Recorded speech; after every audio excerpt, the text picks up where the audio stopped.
Hold all the good stuff till later. Are you still streaming? Yeah, we just started. I just told Stuart my mom said that she just dropped the kids off, as you can see, and they're about 30 minutes from home. So she asked us not to say anything funny for the first 30 minutes, and I said, "Can do." Okay. Okay, you can say "can do." I'll say "not making any promises." Oh, Barry's going wild today. I love you, but I'm not making no promises. What? Oh, Yeah, just show Perry for 30 minutes. So in the chat, Lance was asking about my WKRP order, which I completely forgot about.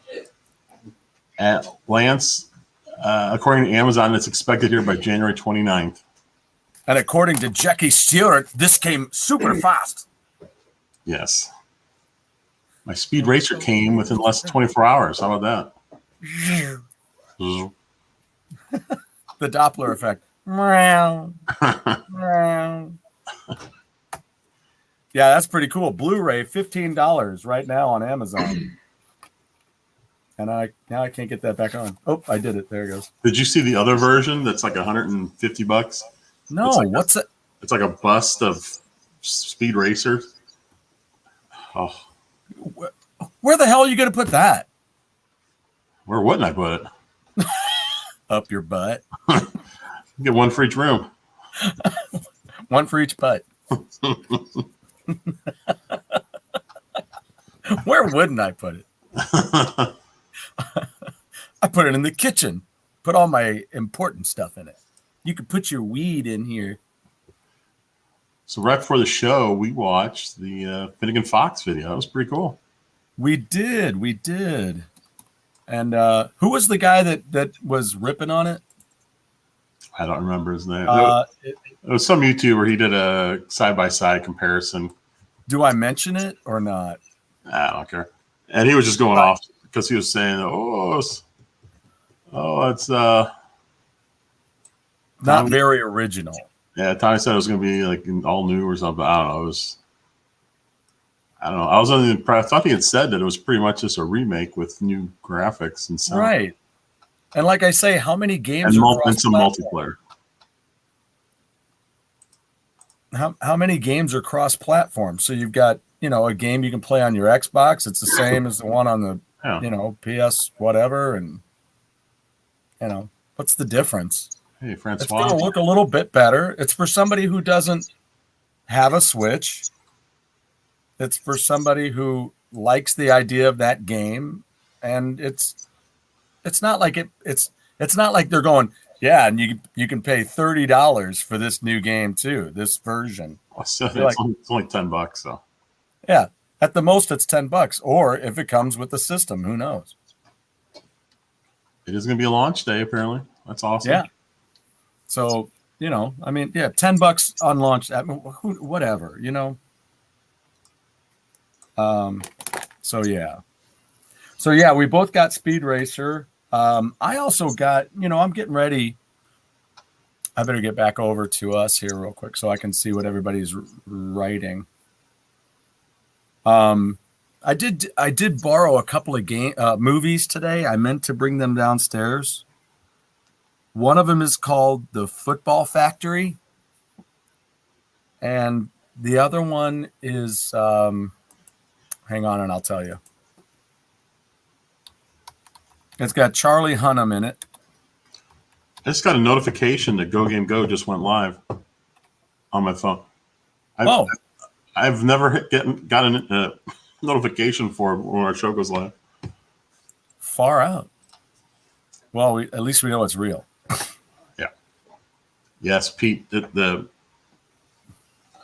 think they have made a lot of progress. I think it looks better. They barely had any animation on Finnegan Fox originally. I think Finnegan just kind of moved back and forth like this. So it's not better. And Tommy said it's only they're not done with it. They're still got improving the textures. I'm sure other parts of he's also the animation. Yeah, and Lance was Lance got us to do a big old pause on that earlier too, and we were checking out all the games that were listed on the screen. So that was cool. Is Les Nessman saying good day and may the good news be yours? What did they used to say? What did Johnny say? Or was it Johnny or Venus when he said something about more music and less Nessman? I can't remember the exact phrase, but less Nessman. So speaking of classic music stuff, I also got this. I ordered. I was, how you surfing on. I don't know where I saw it, but I found this. It's a documentary about Cream magazine.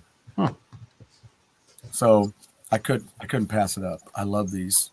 I love documentaries like this about music. Now we do have something special tonight. I'm going to go ahead and again, it's something. It's me. That something, our hammer away section of the show that I'm working on starting. Jeff and I had a meeting the other day so I could get my brain straight. But I've been trying to do this for the longest time.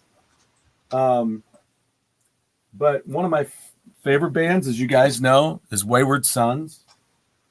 And I've talked about them before on Hammer Away on the Facebook videos that I did, which we'll add over to our channel here. But it all started with Little Angels all those years ago from the UK. There they go. Now it's autographed when I went over to Europe and got it autographed. And there's a best of that's available. If you want to check out Little Angels, it's got a great best of out there. It's got a bunch of tunes on it. And you can check out Toby on Facebook too. But then in 2017, they put out The Ghosts Have Yet to Come. And in 2019, they put out, there it is, The Truth Ain't What It Used to Be. And then I went over to Europe and hung out with them for a few shows on that. And then they got some cool stuff on their website and their shop. This is just something that I picked up from them. It's a big box, and it has an extra track on it, Don't Want to Go. And inside, it had some really cool stuff. They put out for their first two albums, I don't know if they're going to do this for the new one, but they put out comic books. Oh, that's awesome. Yeah. So this was something that they sent me extra.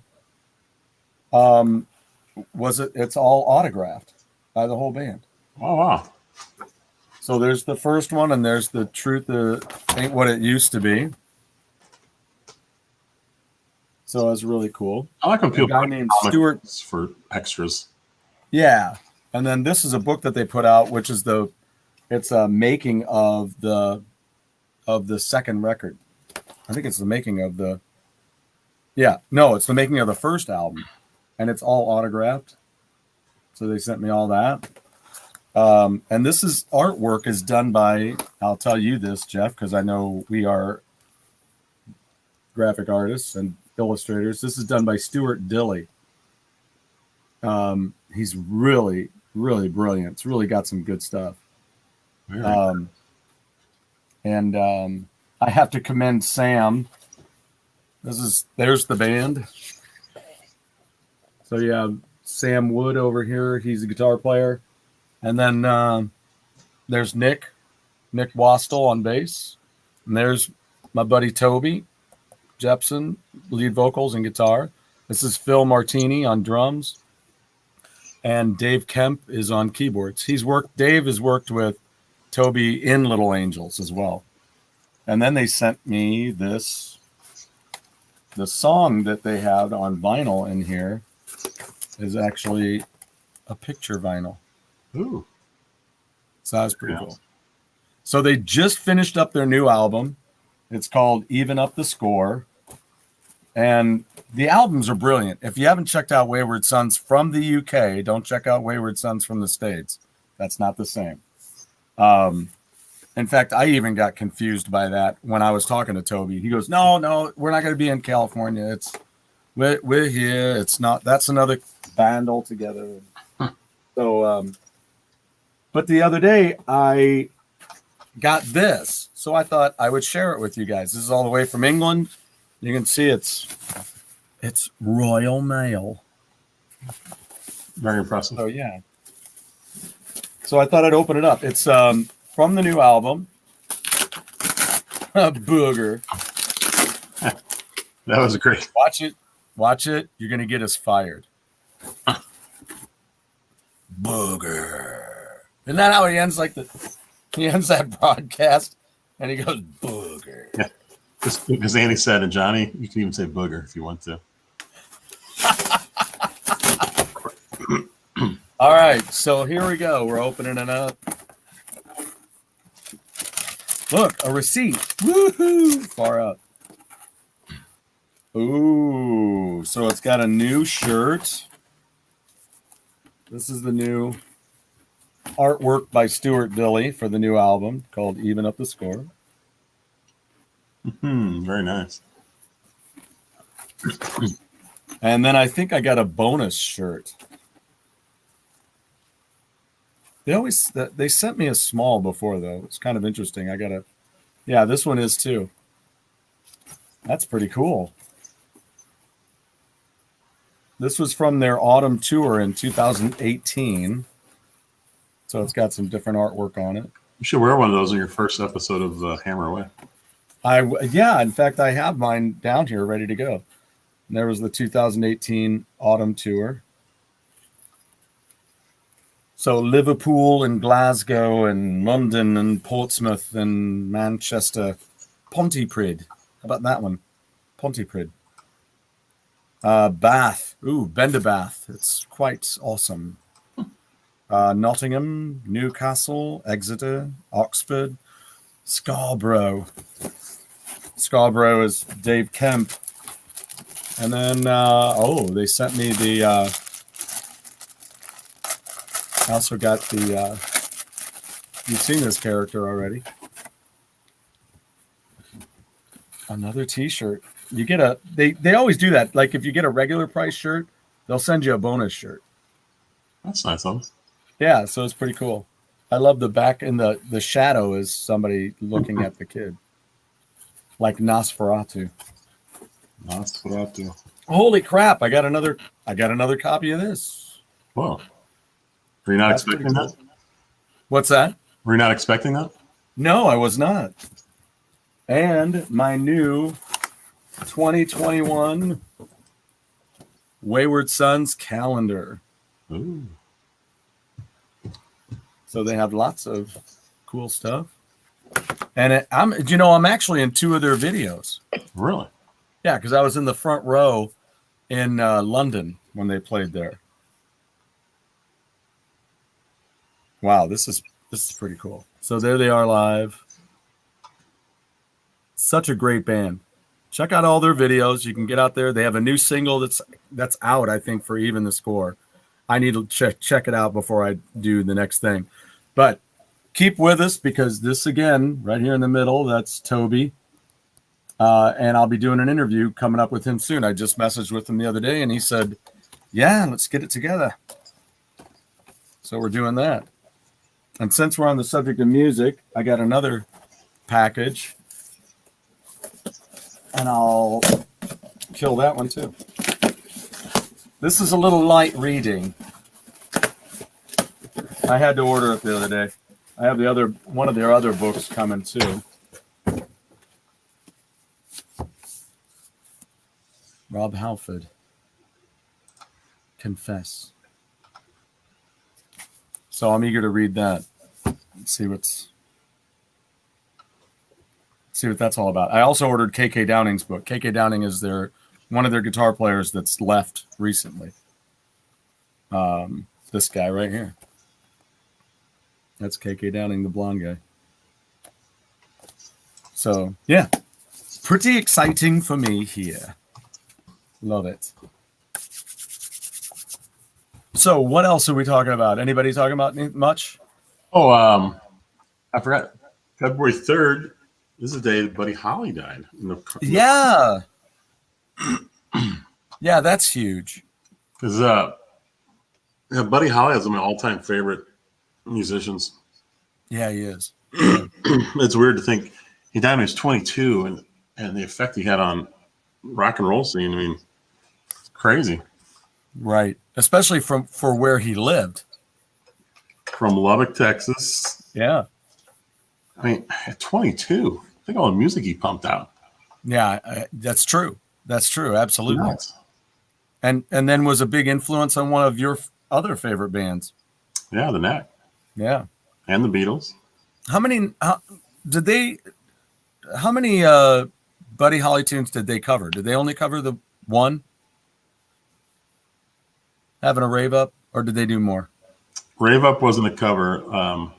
Oh, it wasn't. It was original? Rave On. Rave On. Rave On. Buddy Holly. Different. They did Every Day on their. Oh, they did Heartbeat. And Heartbeat, yeah. Yeah. Wait, what was that on? Heartbeat. Was that on Get the Knack? Yep. Heartbeat. Yeah. Yeah. Yeah. Buddy Holly, Big Bopper, and Richie Valens.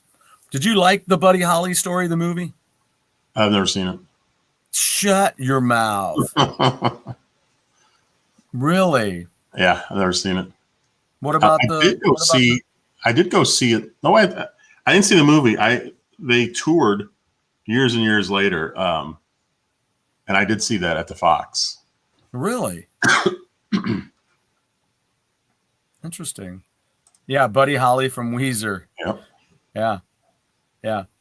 And one of my other favorite albums, Full Moon Fever by Tom Petty. He did a song. Was it the Apartment song? Was that what it was called? Yeah. One of them on there it's obvious. He took it right from Peggy Sue. Had the same like little drum beat. It was pretty neat. It was obviously a little tribute to Buddy Holly. Yeah, because I was trying to think of that. What song was that? I think it might be the Apartment song. Is that what it is? Yeah, I think you're right. Yeah. You know, I've George was asking if I ever thought about composing video game music. I thought about it. I'm not knowledgeable of chordings and things like that. Oh, he said comparing. Well, but then he wrote composing. Oh, composing. Yeah. So I mean, I was, I'm actually, I just talked to Jeff about it the other day. I am going to start writing a few tunes though for us, because I do like jimmying around. I got a good ear for some melodies and things like that. I don't want to sell myself short, but I also don't want to sit here and go, yeah, sure, I can compose all kinds of things. But sometimes in its simplicity, the melody lines are cool and fun. So I like doing those kind of things. And so I told Jeff, I said, if we can't have any sound or music or whatnot for the games, much like WKRP, if we can't legally do anything like that, I'll just write a bunch of stuff. I'll just write some free flow stuff and we can do that, because I do that a lot. I'll be on stage and the drummer will start going and I'll just do some bass line to it just to give it a rhythm and a melody line. So I can do that. So I am going to compose some music for Jeff and myself for use during our streamings. Excellent. So, Lance mentions Welling Jennings was to be on that flight. I've watched recently, a few weeks ago, I was watching a bunch of videos on Buddy Holly. mm-hmm. I think Waylon Jennings was one of the interviews, and somebody else. It was oh shoot, he was on tour with Buddy Holly right at the end. Yeah, and you're right. I forgot the other guy's name, but they gave completely different stories about what happened that night. Really, 2 different interviews, completely different stories. So I don't know what to believe. I don't know what happened that night because these guys were both there. It wasn't like, yeah, it was a story they heard from somebody. They both were all together. Yeah, I heard some really cool stories about that last tour. It was Buddy Holly, Richie Valens, Big Bopper, and there was a fourth guy. And the fourth guy was the one that gave a different story. Oh, is that right? He's somebody that's everybody would know. I can't remember his name, but just odd the different stories. Like, yeah. How do they always say it? There's your side, there's my side, and then there's the truth. So we heard both sides. So I guess now we're looking for the truth. That's some brilliant advice given by Loverboy. Well, that's who I always turn to. What would Reno say? Is that what you do? What would Reno say? Thanks, Francois. Yeah, I can't wait to hear it either. I know that I got it, so I can do it. So it'll be fun. Just don't judge me on how simple or whatever it might be, but it'll be what it is. Yeah, I'll be looking forward to the first episode of Hammer Away. Oh, well, okay, George. I mean, wait, hold on. You do games? Well, I didn't even think about it, but it's right there in his name, isn't it? I mean, I'm echoing. Are you? I hear myself again. It's like right after me. But yeah, let me know what kind of stuff what stuff you do. I got to know this. Oh, something we didn't know. Because we've got ideas. So I've often just said, I just need somebody who can do the programming and stuff like that. There, now I'm not echoing. Yeah, that's right. And now it just quit. So that's awesome. Okay. Yeah. Okay. I got to watch it or I'll get distracted now. I mean, we got to talk about that. We'll have to do it. So Herb Tarlick, one of the great comedic characters. Yeah, he's one of the best characters ever, I think, on TV. Did he ever do something else? Did he do other things? He did the new WKRP when it came back. Yeah, but outside of Carp, did he do anything?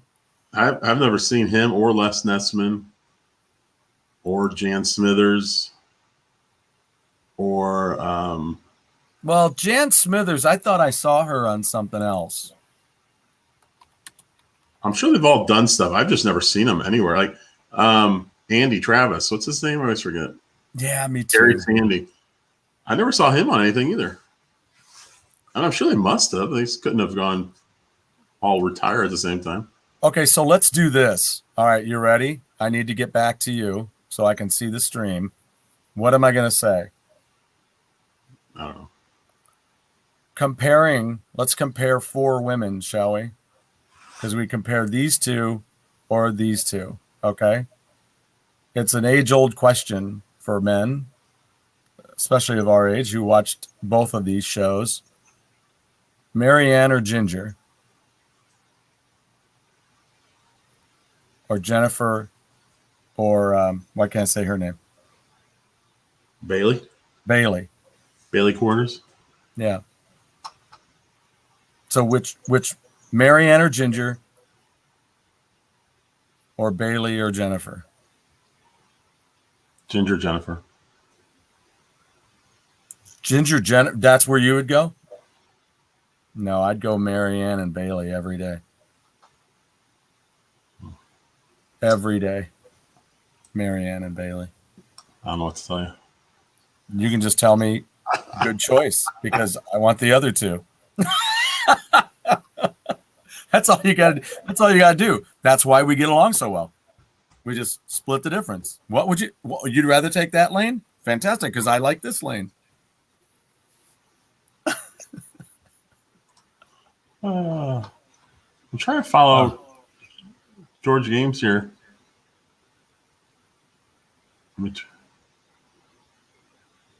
What's in there? That's fantastic. I'm excited. I don't know if you're excited. Bailey, Jennifer was way too high maintenance. Same with Marianne over Ginger. Thanks, Papa. That's what I think. Yeah. I like the girl next door. Not so high maintenance. If Pete was on the show right now, I could give him the boot again.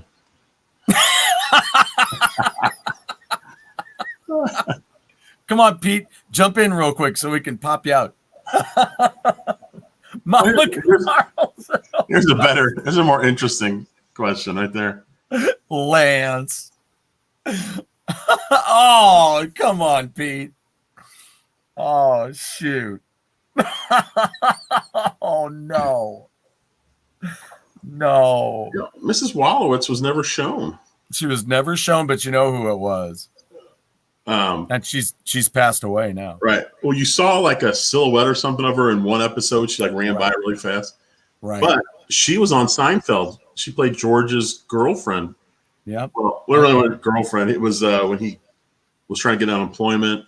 Right. And he noticed the lady was a big Keith Hernandez fan, and so he ends up going out with her. But that was Mrs. Wallowitz, yeah. Yeah, yeah. And she was also in one of my all-time favorite Michael J. Fox films, Secret of My Success. And who did the title track for that movie? Anybody? Anyone? I never saw it. You never saw Secret of My Success? I'm not even sure if I've even heard of it. Shut up. Michael J. Fox? Dude, I'm going to kidnap you for a month and we're just going to watch movies. I'll kidnap you and your computer so you can work while you're here. You got to ask Pete, is this a Canadian thing? I don't know who these people are. Anne Ramsey versus Carol and Susie? I don't know who those people are. Anne Ramsey. Cheers. Now, on cheeks. Vera did appear on camera once on the Thanksgiving episode. I love cheeks. Autocorrect. Yeah, sucks. But do you remember the Thanksgiving episode where they went to Carla's? Vera actually came in, and she walked into the kitchen where we saw her, but someone had just thrown a pie and hit her right in the face. So when they brought her in, she's like something. She was like, "Get your coat, Norm. We're gonna go." But you like saw the body at least. Oh man, and the pie. Yeah, see, there you go, George. Yeah, Secret of My Success is a good movie. Who did the title track? Anybody? No, it wasn't Huey Lewis. I saw them. It was a big. It was actually kind of a big date moment for me and Christine. Actually, when we were dating, it was. It was at. We saw this. I'll give you a clue. We saw a band, so it's a band. It's not a person, but it's a band. Even though Huey Lewis in the News is a band, but. Where's the Beef Lady versus Abe Vigoda? Now, Lance, I gotta tell you something. The Where's the Beef Lady was Abe Vigoda. It's a little known fact. Same person. She was great on Barney Miller too. Oh yeah, totally. Yeah. Mushy. Oh, by the way, we did 30 minutes, so we can be funny now. My mom should be home. Let the games begin. Let the hilarity. Yeah, Helen Slater's totally in that movie. Yeah. And what else did she play? Anybody? Still nobody's telling me who did the song Secret of My Success? Gosh darn it. You guys do need Hammer Away. Yeah, Supergirl, buddy. I ended up with a copy of that on DVD not long ago. I don't know where I think I got it from the warehouse where I used to work. And they had a copy of it there. I'm like, Supergirl, I got to get it. It's not good, but I got to get it. Yeah, I'm looking up Secret of My Success right now. I have no memory of this whatsoever. Yeah, Helen Slater was in it. Richard Jordan and Margaret Whitten.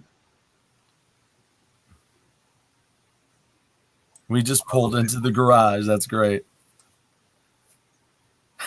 Helen Shaver. Man, that autocorrect is screwing you bad tonight, Lance. Helen Shaver. That's a whole other subject. Well, that's super. Makes me want to ask Pete if he's got a treasure trail. It's Night Ranger. Night Ranger did that song. I don't even remember. Secret of my success, and I'm living 25 hours a day. Yeah. Do you even remember time before autocorrection? What? Yeah, it was called "Leave Me the Hell Alone." I made a mistake. It's just weird that the cell phones added some comedy, a whole new genre of comedy to our lives without us even realizing it. Damn autocorrect. You can't do that without cell phones. Lance gave me a big "oh yeah" on that. Yeah, that's yeah. I saw them at Six Flags. Christine and I saw them at Six Flags. A friend of mine who would turn out to be my frat brother, and you know, in the fraternities and stuff, you have a dad, or in the sororities you have a mom. So he would end up being my dad. His name was Ed, and he had 2 tickets for Six Flags, and Night Ranger was going to be playing there that day. So we went in and we waited like hours without the makeup. That is totally not true. Thank you very much. Thank you very little. I think Lance is doing a Kool-Aid Man impression right here. Oh, yeah. Oh, that is so not even true. Why would you even say that? Because they're not even the same. They don't even have a keyboard in Twisted Sister.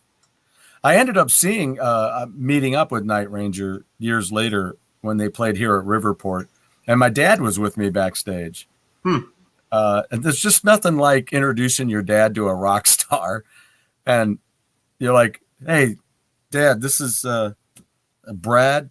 Brad, this is my dad, Will." And he goes, "Hey, Will." I'm like, "There's just nothing like that. There's just nothing like that." But yeah, but anyway, I got to talking to the keyboard player, and he had a Van Halen hat on for the for Unlawful Carnal Knowledge album tour. And I said, "What's with the Van Halen hat?" And he goes, "Oh, I was just on tour with them." So the Night Ranger keyboardist toured with Van Halen for that album. That was pretty cool. I read that somewhere. I wrote it down, and then I read it. I believe everything I read.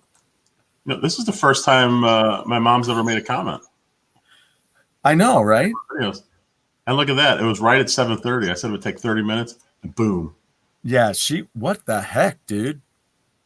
Do you think she actually stomped down on your dad's foot when it was getting close to time? She just reached over and pushed the pedal down. We're going fast. Punch it, Les. Less is more. Would you prefer I put a link in my portfolio to the comments of the message? Facebook's fine. Facebook's pretty good for me. Hello there, Mrs. Jeff's mom. That Pete, he's so cordial and polite. What? Oh yeah, yeah, that's right. By Yellow. Yeah, that was in Secret of My Success too. Oh yeah. Oh, it's so funny. I'm looking at George Games online, and it has his name, and I'm like, oh, I know that name from Facebook. I'm like, there's so many people here that I'm friends with on Facebook, and I just don't know. I don't have the real name to connect with the YouTube name. Right. Yeah. Hi, Mom. So maybe we should call Tommy, see if he wants to come on and talk to my mom. That would be awesome. You want me to message him real quick? I'll message him. You email him. Oh, they're home in the house. There you go. I know my mom and dad watched Pete's video where he had that old RCA disc player. I can't ever think of the actual name of those things. Not the laser disc, but the things that came out before. Oh, you mean the thing that Pete has Yeah. with the plastic? It's the big plastic cartridge thing. Yeah, and you shove it in, you pull the cartridge back out, and the disc stays in. My parents watched that. Yeah, that was a cool video because I had never really seen one of those being used. Yeah. I didn't realize that they stayed in that thing and got pulled out like that. Interesting.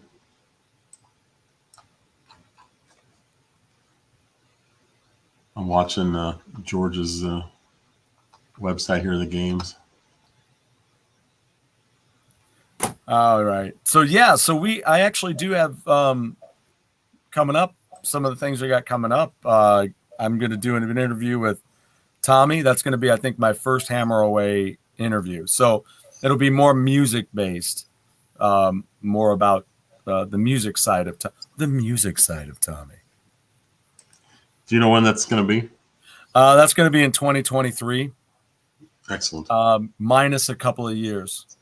So about this time next week. Very good. Yeah. So he said he was booked up this week, which I can only imagine is like probably over the top true, you know. But yeah, but he said next week he's going to have some time. Toby's ready to go anytime, talk about the Wayward Sons and the new album. And has if ever of the millions of people that are watching, let me know, especially you guys that are chatting, have you checked out Wayward Sons from the UK? Have you actually listened to any of it? I'm just eager to know. Because if you haven't heard it, you just got to hear it. You got to check it out because it's brilliant, brilliant material. Well, so 1,000,001 Crow showed up. Thank you. Exactly. Thank you. Not yet. Can I post? Sure. Yeah. I can post some links. Yeah. Actually, if you check out the Hammer Away Facebook page, there's actually, I posted all of it. You have to dig and scroll a little bit to get down to it, but I can repost them. And we could probably link. Can we link their videos to our page? I don't think so. I think you have to actually post a video. Or to our channel, I mean? I think you have to just post them. Okay. All right. Yeah, I think you'd have to actually put which would be cool. Right. That'll be a neat feature once you get all the music stuff going. Yeah, and I actually have some photos where you can see me in the crowd. Let me look for their videos out here. What did everybody think, though? Let's talk about that too, though. The Finnegan Fox video. Who's watched that? Who's seen that? Yeah. Did anyone not like it? From what I saw, everyone really seems to like it. Yeah, I loved the gameplay. I can't wait to check it out. Mike Mullis is in the house.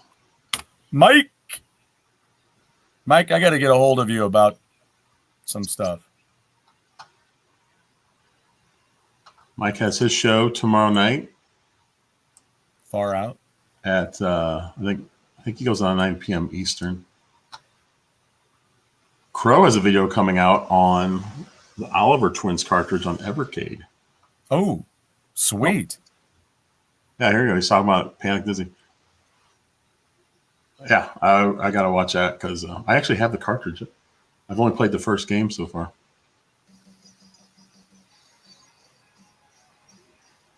Can you hear that at all? Just a little bit. That's all I really wanted to do. That's the new video. That's the title track, Even Up the Score. So check that out, Even Up the Score. It's the new single. New single. Crow, do you have the cart? Do you have Forest and Fox and Forest for Switch? Do I? No, I'm asking Crow because he was just saying he wants to play the original. Yeah, I'm tempted to pull out the original too and play it now that came out. Yeah, how much is it, I wonder? I don't know. Okay. I have it on cartridge. I don't know what it costs on the eShop. Because I'll have to check that out. But yeah, I'll get to listing all of those videos for you guys. I'll figure out the best way to do that. But I'm telling you, man, it's brilliant work. Both albums were great. The only thing I did want to say about the videos are a lot of fun for Wayward Sons. All of the videos that they made for the first album, Ghosts of Yet to Come, or Ghosts of Yet to Come, yeah, are all zombies. It deals with a zombie apocalypse. So all of the videos from that album, but then not all the videos from the follow-up are the same. They started doing the ones that I'm in are the ones from live performances. But the first ones they did were all kind of a political thing where it's about clowns. So it was kind of Trump based, I guess. So instead of Make America Great Again, it was Make Clowns Funny Again. The only thing I found about that one was the storyline was a little heavier than the first album. So it kind of distracted me a bit. So do yourself a favor and just don't watch the videos, I don't think, right away. Just listen to the songs for what they are first. Because I was like, this is okay. But then I got the record and I'm like, oh, crap, this is freaking awesome. So, give those a chance. It's kind of like, I don't know if we've talked about, we have talked about Ready Player One, that movie, and, Kick Ass, those kind of things where you're better off just seeing the movie first. $9.99, not on sale. Okay. Mike Moss wants to know when we can do, if we have a Friday, a Thursday in February, we can do this show. Yeah, I was just checking in with my bass player buddy and to see when he might be able to take over for me one night in this month. It's this month already. But if he can't do it, I may be able to find another bass player to sit in because I need a night off from the jam so that we can do that. Yeah, that'll be fun. Yeah, absolutely. Mike's got a great show over there. Yeah, I would love to do that. Also, we're talking about having a stream night with Rocket League soon. So keep an eye out for that. I think my son's going to pop in on that one. That should be a good time, man. That game, I've been really into that game. Still really into that game. Yeah, I posted my great goals yesterday. The one you game. Did. There's funny. There's nothing better than when you finally get the hang of it, and you're like making goals and you're like, dude, I totally made that goal. Well, the goal I made at the end to tie the game, I cleared it from our goal and then someone else kicked it all the way down to the corner in front of the other guy's goal. And I was going towards the corner and I was like, wait a minute. I hit the brakes, backed up, and then I just made a dash right for the center, right in front of the net, hoping there'd be a rebound. And there was. And I was right there. And it was like, boop. Just put it right in. Well, let me tell you, I put a score in yesterday for the other team. And I'm like, damn. And then they tied it up. I think it was 3-1. And then I put in their second goal. And then they tied it up. And then I put in our fourth goal. So I was like, okay, redeemed. We won. Good. Done. I was like, because I felt like an ass. I'm like, oh, man. I really like this Go thing that Crow did. That has such a Speed Racer feel to it. It does. It does. Totally Speed Racer. Pete, it's on Switch and it's free. And also on PS4 and I believe, is it free there too? I don't know. Yes, I don't know, but if it is, I need to get it because I got my PS4. It was free on PS4 when it first came out. I don't know if it still is. Yeah, Pete, you can cross-platform from the PC to the Switch. I know that. But I don't know if you can cross-platform online through the PS4. I thought it was Xbox 2, but not PS4. Unless they changed it recently. Originally, Okay. PS4 did not want to play. Yeah, because I played against my son, or no, we played on the same team the other day, and he and he was on his PC playing, so you could definitely do that. My only problem is I don't pay for the. I have a tough time paying for game services, so I don't have online with PS4. You know, that's what pissed me off when they dropped the server for Uncharted on the PS3. Yeah, I just hooked up my PS4 again. But who was it? I think it was my friend Travis that's online. He was laughing because all I'm doing with it right now is just using it for a Blu-ray player. Yeah, right. I mean, when I first got it, I got it, as soon as it came out, and for a year or two. That's pretty much all I played. Mm-hmm. And I played a ton of it. So I love the PS4. And then Switch came out, and I've just kind of been playing that. Yeah. Rocket League is no longer listed on Steam. I think it was one of those games that moved to the Epic Store. Oh, interesting. So, hey, there he is, DJC. Devastating Just Cause, DJC. Been watching a lot of your videos, DJC. Yeah, DJC, I was hoping you were here earlier. I was kind of thinking you would answer my question. DJC is going to be on the show next Wednesday. That's right. On the 10th. Big interview with him. Yeah. Yeah, that's going to be a blast, man. That's going to be a blast. DJC, do you know who did the song Secret of My Success for the movie, right? That's my big question of the night. I've got a lot of other questions too. I mean, but we'll save some of those for Hammer Away. Yeah, I agree here. I really like Mike does these gaming box openings with his son. Yeah. I like those. Yeah. The Rocket League. Logan just, what was that name? What was the one version of it called? Is it Dropout? Or Drop Out or Drop In, one of the two. I can't remember. Yeah, and where the floor gets that virtual hole in it. When the ball bounces in, you got two sides. I love that. Jeff played a little bit of it himself. You were playing, right? But Logan and I played it. He's the one that, thank you, Night Ranger. Dead on. It came out right around it was at the same time as Seven Wishes. That album by Night Ranger and that movie came out about the same time. And that's what they were touring for Seven Wishes. Seven Wishes album cover was done by the same guy who did Anthrax, Spreading the Disease, and Quiet Riot, Condition Critical album cover. His name is Stan Watts, and he also did the album cover for, I don't know if you guys know who this is, Martin Briley. He had an album called One Night with a Stranger, and he had a song on there. See if DJC knows what his big song is. Martin Briley.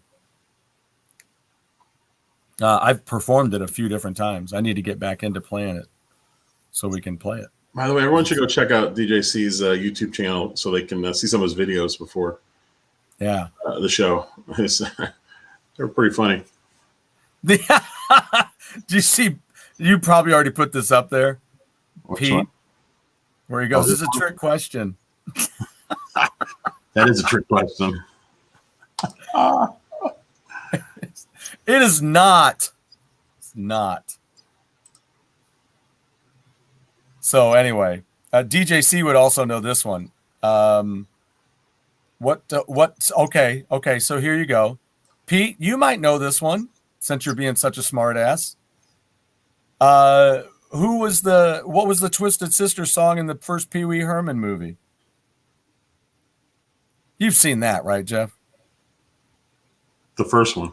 Pee Wee's Big Adventure. I've seen that, yes. Yeah. One of the rare movies I've seen. I didn't know if you were going to really throw me for a loop or what. Maybe I shouldn't be on those movie nights. I'm not really qualified for your movie nights. Remember when Andy and Dwight were arguing about who knew the most about movies on The Office? And Dwight's like, I've seen over 220 of them. Like, ooh. Wow. Oh, he's not sure. Okay, the song by Martin Briley, who might have been Canadian, was Salt in My Tears. You Ain't Worth the Salt in My Tears. From the album One Night with a Stranger album cover. The album cover is really cool.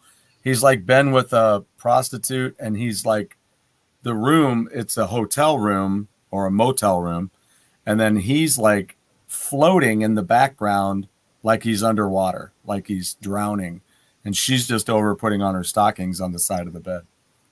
But Stan Watts did some amazing work. It all looks real.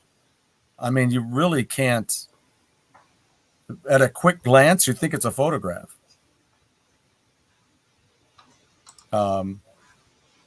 But yeah, the song that Twisted Sister is doing, you remember that scene, Jeff, when he's riding his bike out in Hollywood and he's riding through all the sets, like the Christmas set, and then he's going through and everything. And that's when he rides across the street where Twisted Sister's on, Dee Snider's on the hood of the car, and they're doing Burn in Hell. Is it Night Rangers See No Evil? No, but that's one of the phrases in the Twisted Sister song. Yes, you smart ass. So good. You're so good tonight, Pete. You're on fire. He's on fire. Pete, I got a quick question for you. That's the wrong one. Lance mentioned the Burger King games for the was that original Xbox or was it 360? I can't remember. Oh, I think that was 360. Never mind, because Pete's trying to collect them all the games. I was wondering if you had the Burger King games, but I think those were for the 360. Wow. Oh, wait, here's a thing from DJC. You ever heard of a band called Johnny Law? I have not. I've heard of The Law. And Johnny. Yeah, right. And Johnny. Johnny Law is slang for one or more police officers or the police in general. Let's see. Video of Johnny Law. Barnaby Jones is slang for an old policeman.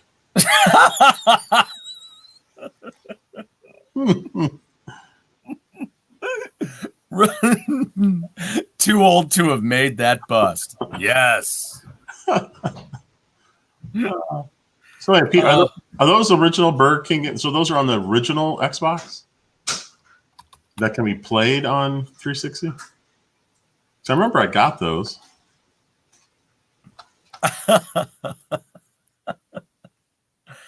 Is it the Johnny Law Band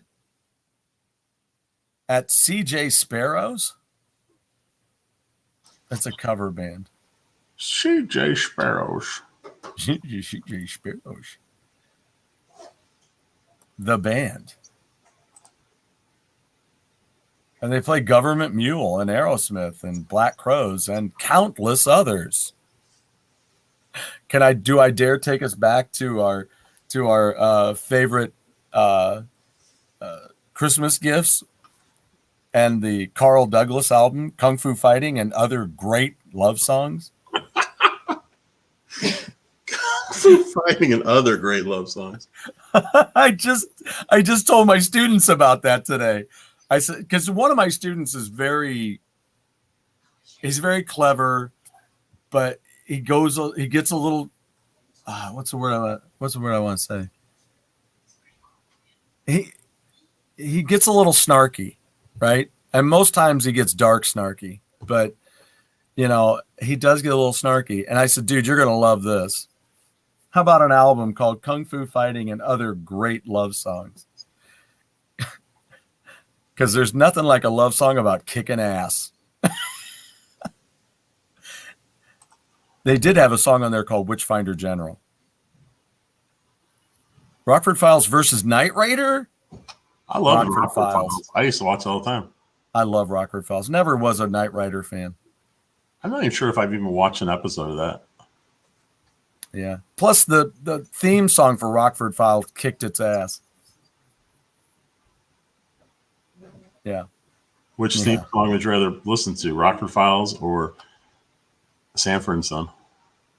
Oh, that's apples and oranges, dude.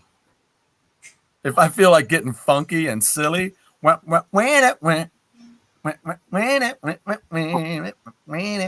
it's worth it. B. Arthur would kick Archie's ass. I mean, she had the height and she had the arm length.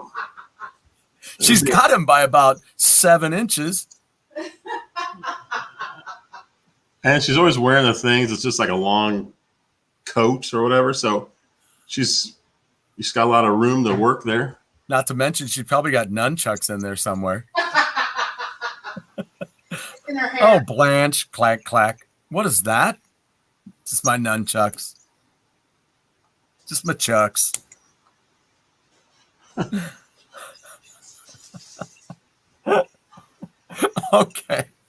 Okay. Why am I thinking there needs to be an Amico Golden Girls game? That's multiplayer right there. Wait, we had what were their names? It was Blanche, Rose. I'm one of those stupid people where I just say everything you say. Blanche, Rose. Was there 4, right? Yeah. Well, which one was B. Arthur? She wasn't either one of those. I know. Sophia. Dorothy. Okay.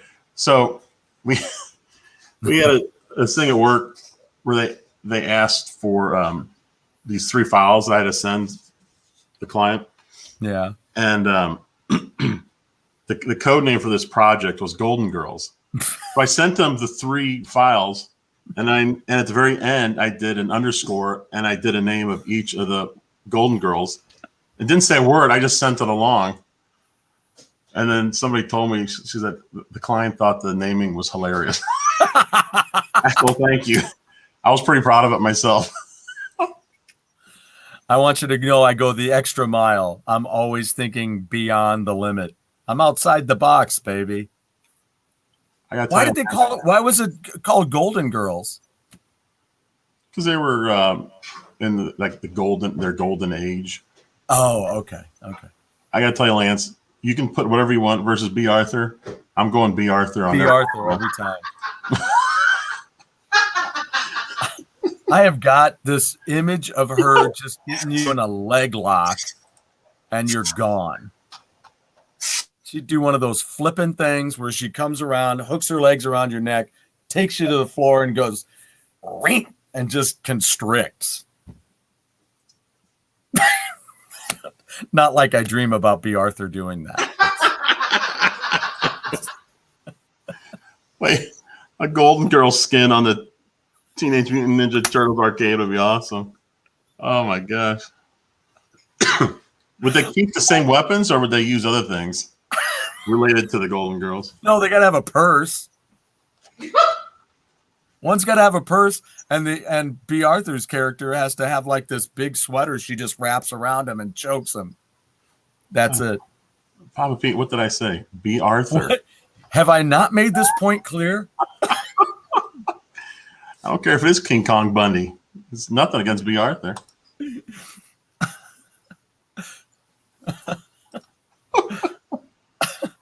Scrooge McDuck versus the $6 million man.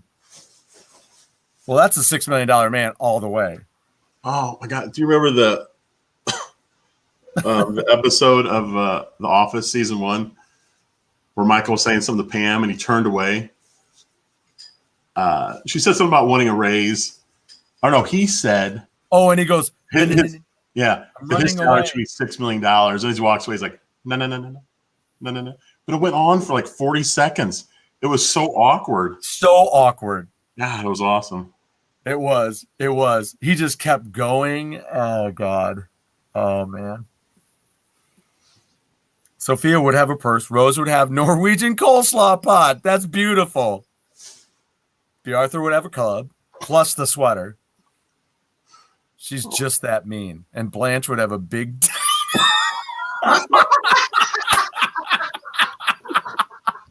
I hope your mom caught that part. Oh, damn. I waited 30 minutes to hear that. All right, I'm putting Papa Pete in a 5-minute timeout.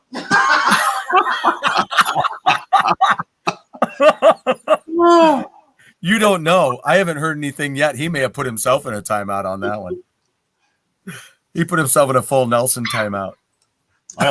B. Arthur was in that infamous Star Wars. Was it Christmas show? What was it? Oh, shit. So she could kick a Wookiee's ass. So there you go, Jeff. Do I dare stick my foot in that same stupid area? B. Arthur versus Chewbacca. Well, they dress alike. Similar hairstyle. Similar hairstyle.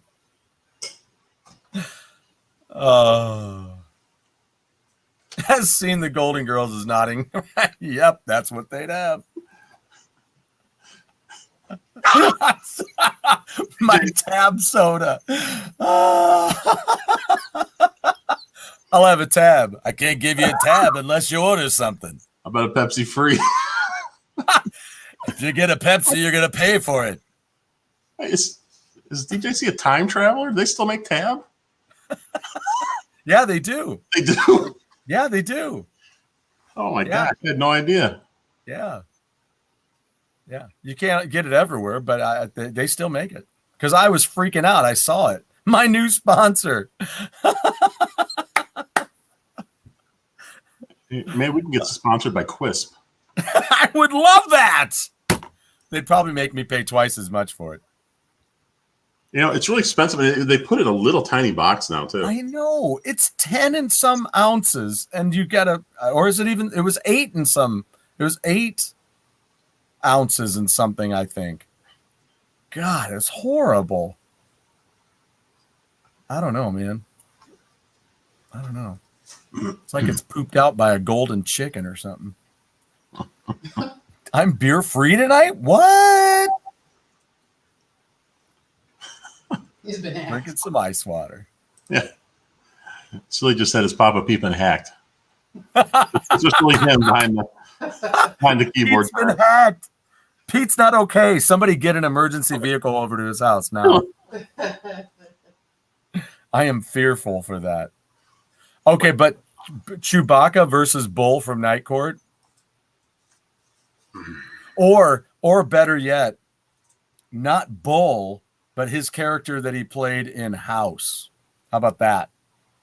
Bull was in House? Did you ever watch House? Yeah, I watched a lot of it. I don't remember. No. Not the show, the movie. I've never heard of that. What? Every time Stuart mentions a movie, I said, I've never heard of that. Son of a bitch. Yeah, House. It had the greatest American hero in it, Will and Cat. And it had Bull from Night Court, and it had George from Cheers. Or Norm. It had Norm from Cheers. Who else was in it? Wow, Tab was just discontinued, huh? Oh, did they so they just discontinued it? Oh, that's too bad. I never drank it. That's too bad. If only I'd have paid attention. I haven't seen a lot of movies. I'm more of a TV show guy. Crow, are you serious right now? Are you you're stepping into Pete territory right there. You're going Rise of Skywalker on me right now. House 2 was in no way, shape, or form better than the first one. House 2 was horrible. It had that guy that looked like that looked like Julian Lennon's illegitimate brother. And it just was horrible. Oh, God. It had like a cowboy ghost guy in it. And it's terrible. Really? You met up with William Catt? Okay, here you go. Are you ready? Yes. Are you ready? Here comes more trivia. Are you ready? Jeff, you'll never know this because you don't watch movies. Oh, I thought it was going to be about his TV show. What was it called? Greatest American Yeah, Hero. Greatest American Hero. You're only wearing the colors right now. Because I watched that show. Yeah. Remember, he had two names. They changed his name after season 1. What? He was Mr. Hanley for most of the show, but remember his first name in season 1? No. It was Mr. Hinckley. Shut up. They changed his name because of Hinckley, the guy who shot Reagan. They changed his name after the first season. Oh my gosh. How's that for trivia? That's some bitchin' trivia right there, man. I told you I'm good with TV. You are good with TV. That takes me back to what was our big conflict with Rudolph? Oh, Hermie and Herbie? Because they say both. They do say both. We watched that thing just to be sure, and then went back and forth. How do you do that when you're doing the show? How do you make that mistake? I guess they just did it on purpose. Yeah, it's almost like they had multiple sessions with people, voiceover actors, and somebody was like, "Oh, it's Herbie. Is it Herbie or Herbie? It's They had a cold. Herbie." And then they asked the guy behind in the booth, "What? I don't know. What was it? Did he do Herm? He did Herbie. Herbie. You said Hermie or Herbie? Herbie. Okay, Herbie doesn't like to make toys. Herbie doesn't like Herbie, right? Herbie. That's how it would go. I could just see the voice actors. Hey, And then the next day they have another crew in. A dentist. And then he's like, Is it Herbie or Hermie? Remember Herbie. Okay. when Rudolph met Herbie, and they were both on their own. Yeah. And so Herbie says, "Let's be independent together." Now, BJC says they changed his name back to Hinckley the year after Hanley. Why would they keep going back and forth? I don't know, but autocorrect is all over this. Chagneed. They Chagneed. Chagneed and Lacey. Remember that show? I am in no way, shape, or form making fun. It's just part of the hilarity. I suck at typing too. This is a classic right here, this episode of Seinfeld. George isn't at home. Remember when he changed his phone message? He sang it. Believe it or not, I'm not home. Yeah. The best part when he was like this.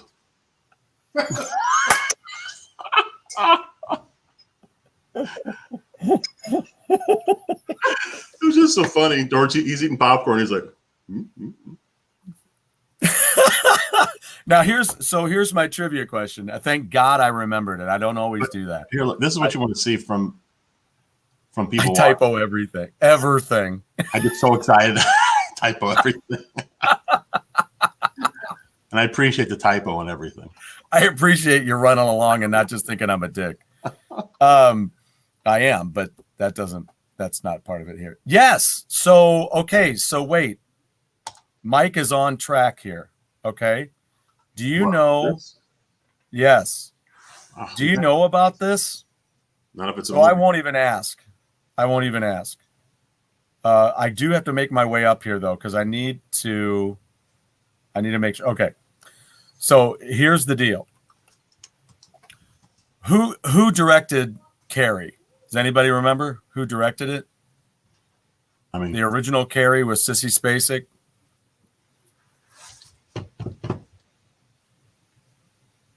Right before that, he had done his first film, which was The Phantom of the Paradise. I don't know. Okay. Wait, hold on. I got to drink. George Costanza versus Louis De Palma. It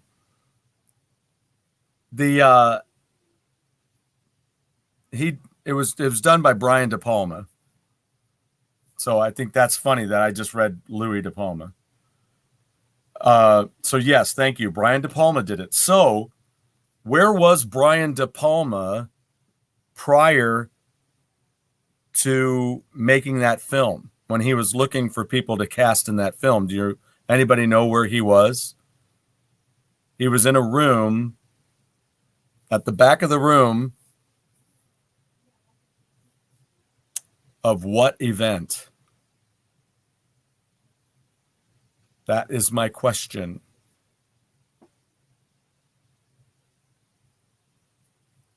I'm not seeing anything, but I never know quite how long I should think about this or let you think about this. So Brian De Palma is sitting in the back of the room after having a quick discussion with George Lucas, who is holding Star Wars auditions. And he says, hey, I'll tell you what. He goes, I'm looking for some folks for this movie, The Viper Room. Nice. And he goes, I'll just sit back here. And whoever you don't want, I may look at them for my film. So who was in that audition for Star Wars? William Catt, P.J. Souls. B. Arthur was in there. B. Arthur.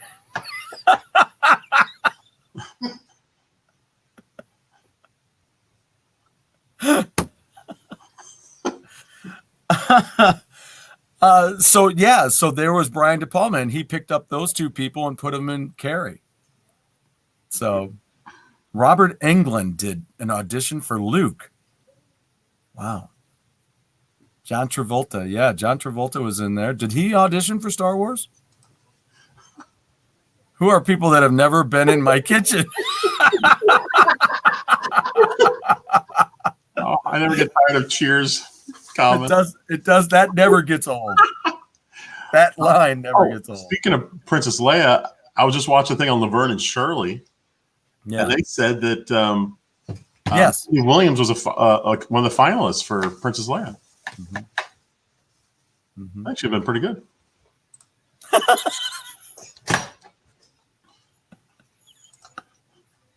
What if Penny Marshall tried out for Princess Leia? She could still use the big L. It works perfectly.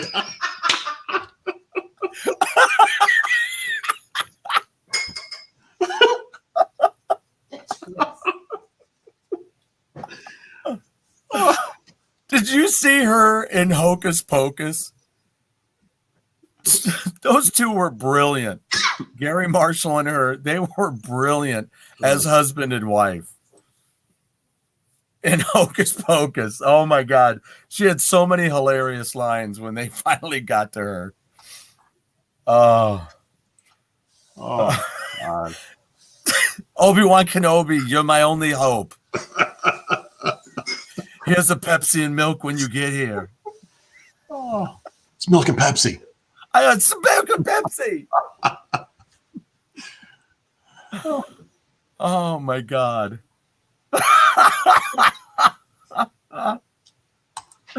Princess Leia, you could see her with the little buns, and then she'd have little hair things in there that have L's on them. We had someone at work that was a huge Star Wars fan, and it was her birthday, and so someone was supposed to come up with a bunch of posters to put all over the office for her birthday. Sure. And the person that was doing it asked me if I had any ideas, and I was like, "Well, she's a Star Wars fan."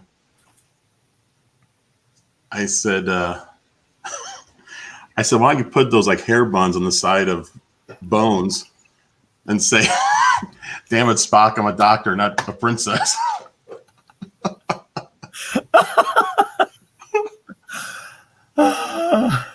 Oh, no. See, Walter Matthau would be great as anything. Can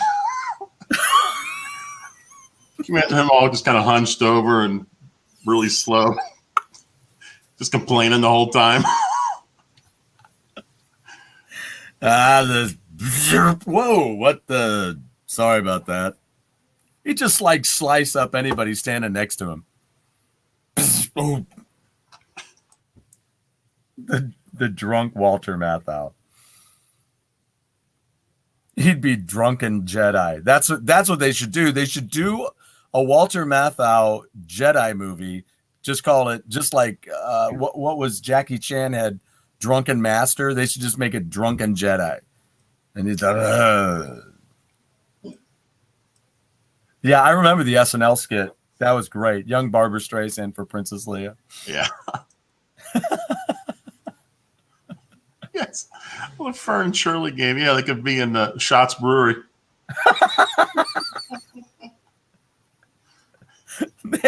Instead of bottles of beer, it's just lightsabers going by, and they put a glove on top of a lightsaber.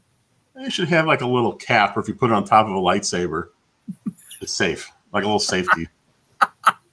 You're good. Oh, a Vern and Shirley Amico game, and you could have Lenny and Squiggy. That would be totally cool, man. Oh. And I've already been through this before. What was his name? The big ragu. Carmine Ragusa? Carmine, yeah. And the dad. Oh my God, the dad. I love the big ragu. Guy was like 5'2". Well, what was in his pants? Maybe that was. What? Never crossed. You don't look so big. Yeah. You ain't seen it all yet.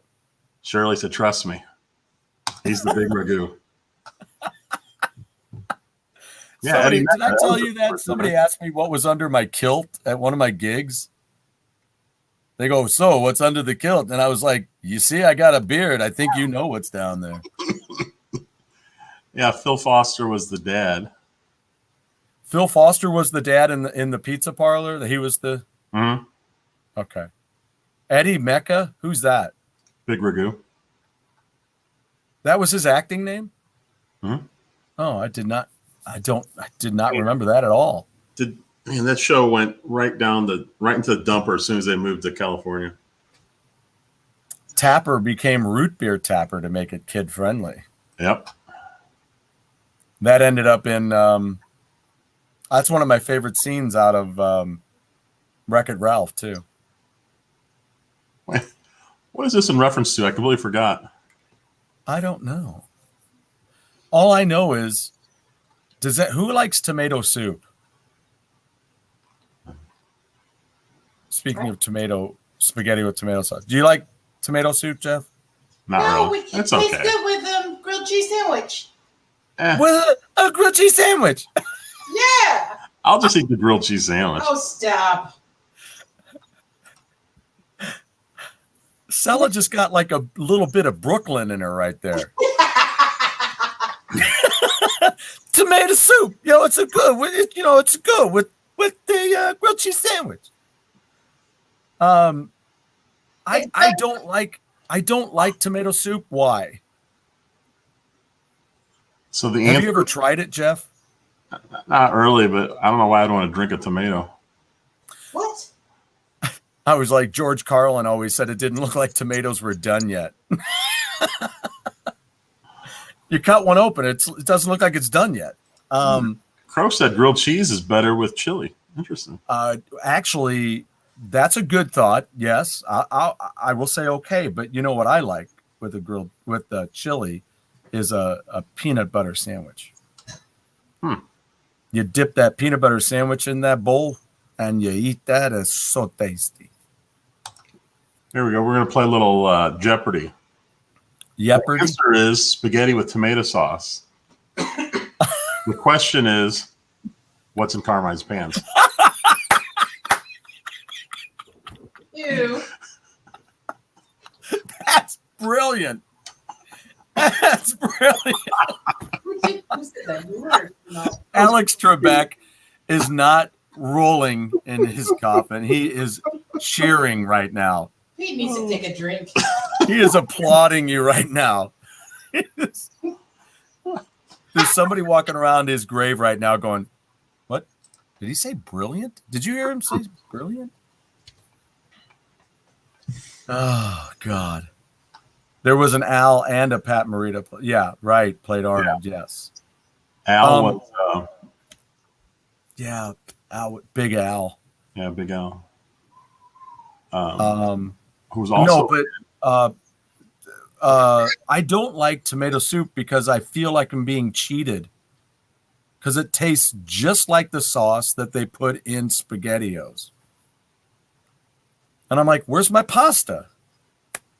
Why do I just have to? It's like, hey, do you want any SpaghettiOs without the pasta? We have spaghetti no-os.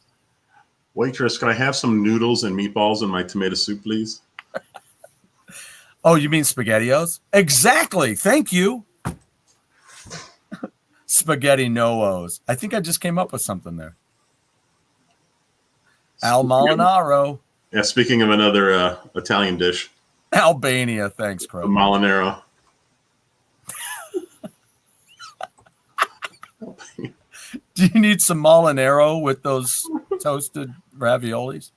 I didn't like Al. I liked Arnold.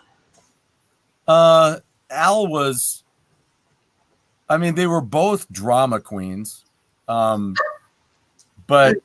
I liked the actor, Al. yeah. But in that role, I don't know. I mean, do you think people will look at it as a racist thing now? I mean, the way or not. I mean, because he's actually of that nationality. Although he had no accent, he had to fake the whole thing. Like he did in Karate Kid. Well, yeah. Yeah. And how many times did he go off speaking his native language, bitching the whole way as he walked out? Tony Pepperoni versus Pizza Bob. Am I missing something here?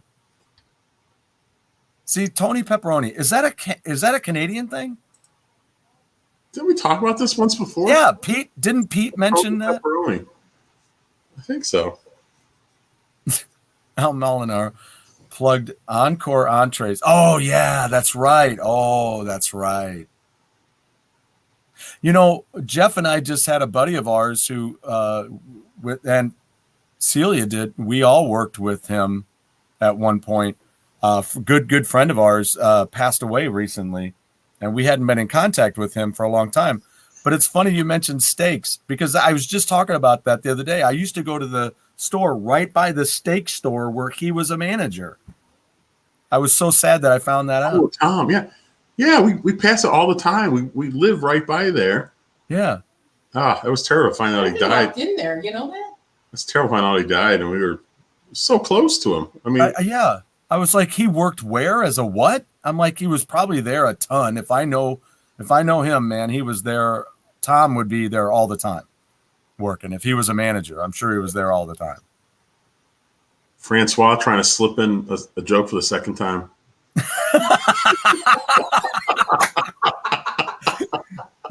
Francois has no shame. Didn't go over last time, but I'll give it a shot. Those jokers will never know. All right, Mike. See you later. We'll see you soon. Literally, we'll see you soon. Oh my God. Hey, Super Macho Man versus Mayan Television. Oh, hey, speaking of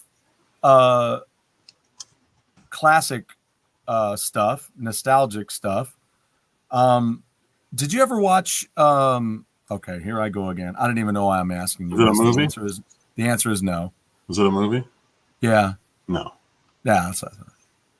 Has anybody seen, we're watching it at school, and there's a great retro toy scene in the movie. Has anybody seen Ben Stiller's version of The Secret Life of Walter Mitty? That would be a big question for me. I'm showing it to them at school. I had to find some movies that I had in my collection that are appropriate to show at school, and then we just show them a part every day. But I really love that movie, and I found it on Blu-ray at the dollar store because it's been out for a long time. It's got Sean Penn and my girl Kristen Wiig. I love her to death, and just it's got some other character actors you've seen before. It's got the guy from Parks and Rec. He was the boyfriend. He was Girl's boyfriend. the main character. On Parks and Rec, main character, a guy. No. The girl. Who was Amy. Amy? Yeah, Amy Poehler. Yeah. He was her boyfriend. Yeah. On that show? Yeah. I don't remember even having a boyfriend. I didn't see the last couple of years though. What was it? I'm pretty sure it was her. Wait, was she dating that one Or guy? maybe it was Rob Lowe. Maybe it was Rashida Jones's boyfriend. Oh, was it this guy, Adam Scott? Yeah, probably. Yeah. So he ends up he's a real asshole in that movie. Speaking of Star-Lord. But yeah, he plays a real jerk in Secret Life of Walter Mitty with Ben Stiller. It's worth watching. I love the movie. The relationship between Ben Stiller's character and yeah, I just said her name. Why do I do this all the time? I just said Kristen Wiig is just really awesome. Really awesome. Kristen Wiig plays no idea. I guess I stopped watching right before they started dating. Or no, I think they were dating when I stopped watching. I didn't know they got married. Yeah.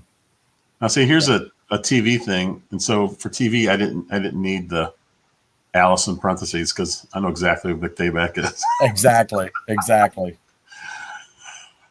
He is a guy who owns a diner that has 6 tables, and he hires 3 waitresses.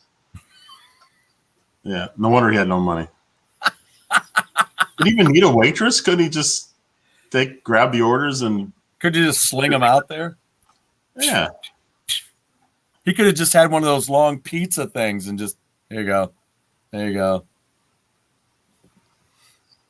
6 tables, 3 waitresses. Well, they had to be there in shifts. They don't seem like they're there together, though. Zoolander, I saw Zoolander. They had the second one. Didn't they had 2 of them, right? They had 2 of them. They had a 3, but the Pope. He just waved at the last one. I need to find that. I need to find that scene. I heard the 2 of them are card tricks.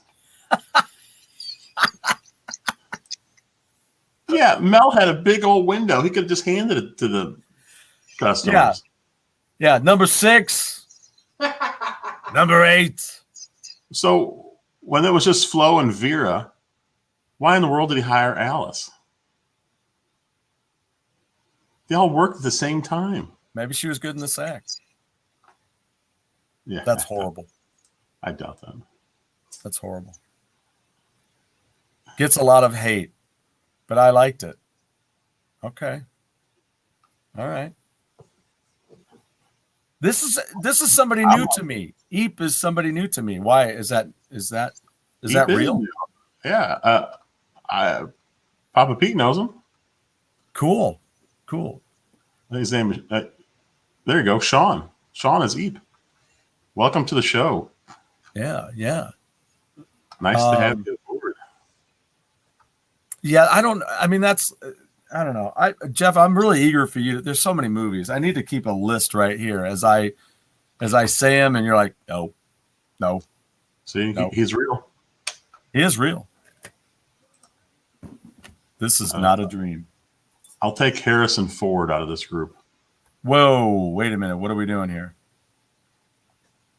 Who is your favorite actor between? Oh, yeah, I'd have to say Harrison Ford. I'll go Harrison Ford, Ben Stiller, Jim Carrey. And I don't even know if I'd put Jim Carrey on the list of 3. I'm not a Jim Carrey fan. I'm not a big Jim Carrey fan. I'm not always a big fan of his movies, but I do think he's brilliant as far as the comedy goes, and he's great when like Liar Liar is one of my favorite all-time comedies. I think it's great. I think he was brilliant. He was good as Robotnik in the Sonic movie. I heard that was good. Did you see that? Obviously. Yeah, it was actually pretty good. That's what one of my students keeps telling me to check it out. And I completely forgot that Linda Lavin was in Barney Miller. Yeah, I think that was the absolutely. first season when they had her and Chano, who left not much longer after that. Right. That I wish they would have kept all those people. It was so good. Yeah. Good old Chano. Yeah. But is Eep from Canada too? Getting overrun with Canadians from Canada. I gotta find out. Oh, you know who else? You know what? Another Canadian that I'm going to work on interviewing for Hammer Away. Classic 70s artist.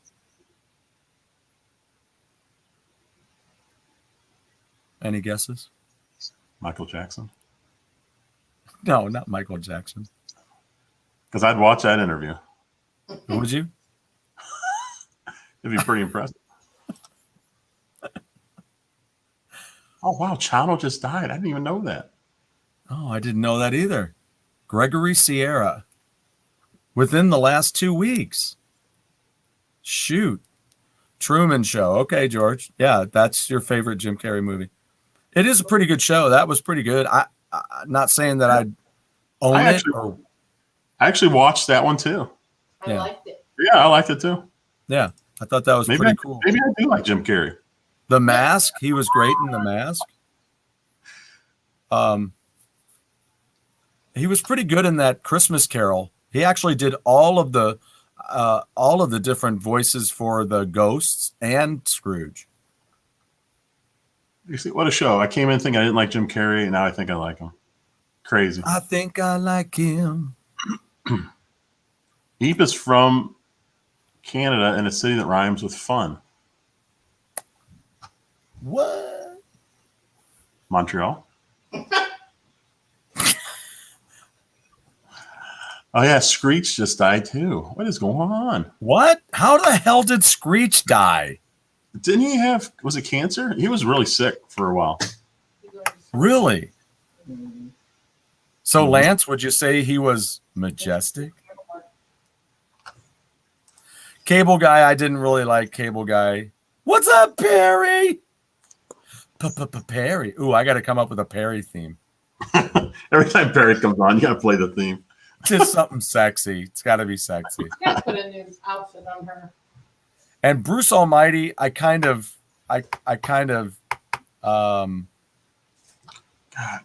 boycotted that. Screech was only 44. That's terrible. That is terrible. Makes me feel blessed to be Screech here. was diagnosed with cancer 3 weeks ago? Oh my gosh. Was it like brain cancer or something? Because that takes them out. How did he not? Wow, you would think he'd be like really, really sick. Yeah, right. Maybe he was just not, maybe he just wasn't feeling good and didn't. I mean, who at 44 thinks you're getting ready to die? I mean, Well, that's why you guys should go to the doctor every year. yeah. I do. I go every year. Thank you. Can you talk to my husband about that? Jeff, go to the doctor every year. Okay, I'll start next year. Okay. Wait a minute. Yes, Francois, I remember Jingle All the Way. Actually, I watch it every Christmas, even though nobody seems to like it. I don't know why, but I like that movie. I liked it. I mean, I like, Schwarzenegger. I like a lot of his stuff. There's some really goofy parts, especially the ending with him flying around, all that nonsense. But it was still, I don't know. It was a fun movie. Yeah. I mean, I like Die Hard, but some of the Die Hards got out of hand, but How did Crow know I was eating a cookie? put the cookie down. I don't know, but why don't I have a freaking cookie? Where's your cookie? Because I didn't bake any. I need to bake some. Where's your cookie? I owe some ladies some cookies. No doctors. Oh, watch out for DJC, Cecilia. DJC's not plugging the doctor thing very well. Oh my. Well, let me tell you though, Jeff. I had a good buddy of mine just passed away not long ago. He was a musician here in town and a real sweet guy. And they went for a trip to the Bahamas and they went snorkeling. Yeah. And he has a heart attack out on the water. They get him on the boat, and he dies.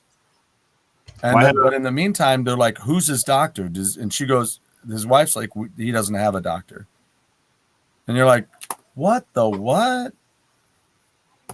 So, a friend of mine, a pretty good friend, just had a heart attack. Was it right before Christmas or right after? And how old? He's I think 67, but I mean he's in really good shape.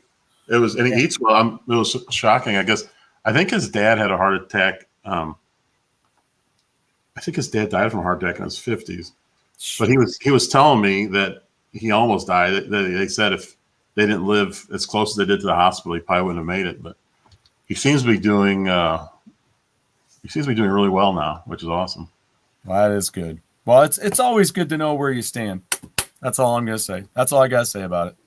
Oh yeah, Larry King died too. I didn't know about Hal Holbrook. Hal Holbrook. Oh. Where was that one?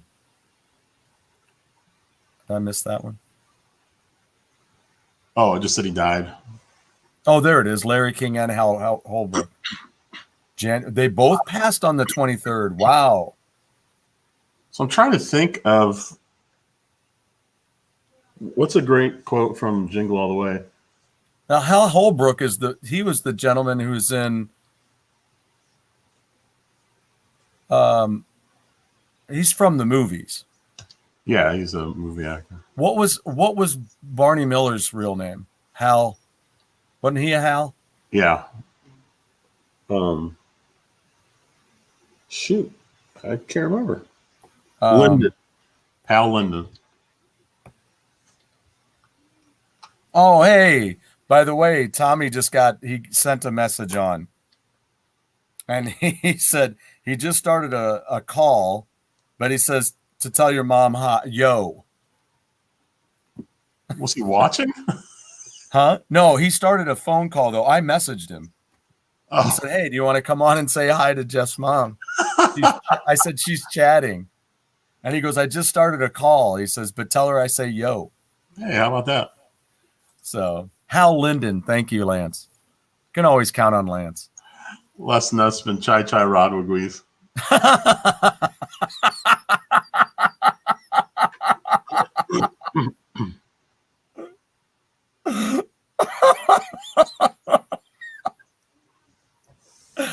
Oh, that's brilliant. Remember when he said that and Johnny turned the sound off and then he whispered to him and goes, it's Chichi Rodriguez.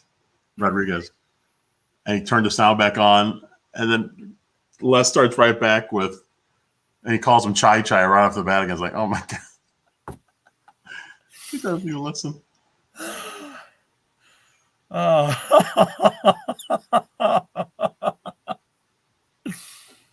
Oh man. So yeah, Hal Holbrook was in he was in Magnum Force. He was also in what I'm trying to say, the Stephen King movie, Creep Show. He was in Creep Show. He's the one that kills Adrienne Barbeau. Right? No. Yes, he does. Yes. She was his wife. He played a professor in a college or at university, and that's when they had the monster under the stairs in the crate. It was called The Crate. Thank you, Pete. Hal Holbrook was married to Dixie Carter. Shut up. From 1984 to 2010. Wow. Jeez. What is that? Is that 30? Is that 26 years? 36. 26. Do the math. Yeah.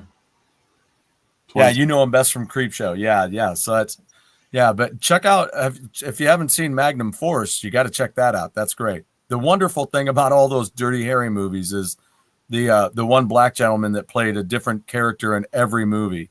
He was in every one. He was like a good friend in the first one. I don't remember. Oh, in the Magnum Force, he was a pimp who got shot by David Soul, and David Soul was one. Hutch? Hutch, he was one of the bad cops, Not Hutch. and so was Spencer for Hire. What? Yeah, Robert Urich. Dan So Spencer and Hutch were killer cops. Oh, Catherine Bach. Bach. Wait. That was for Papa. That's my version. Bach. Or maybe no, I won't do that. Wait, who did DJC said he met earlier? He had someone else.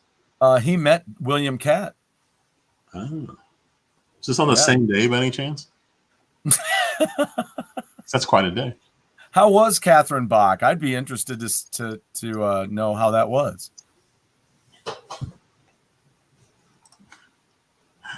Radar's best line of all time. It is one of the greatest. Bach. Oh yeah, right. That's right. EPAD is it right? Jim Carrey was actually in the Deadpool. Is that the last one? He was singing. Guns N' Roses were in that movie too. Because one of the opening scenes is Jim Carrey doing a video because he's a rock star, and he was doing the song "Welcome to the Jungle," and he was recording, and it was like in this freezer.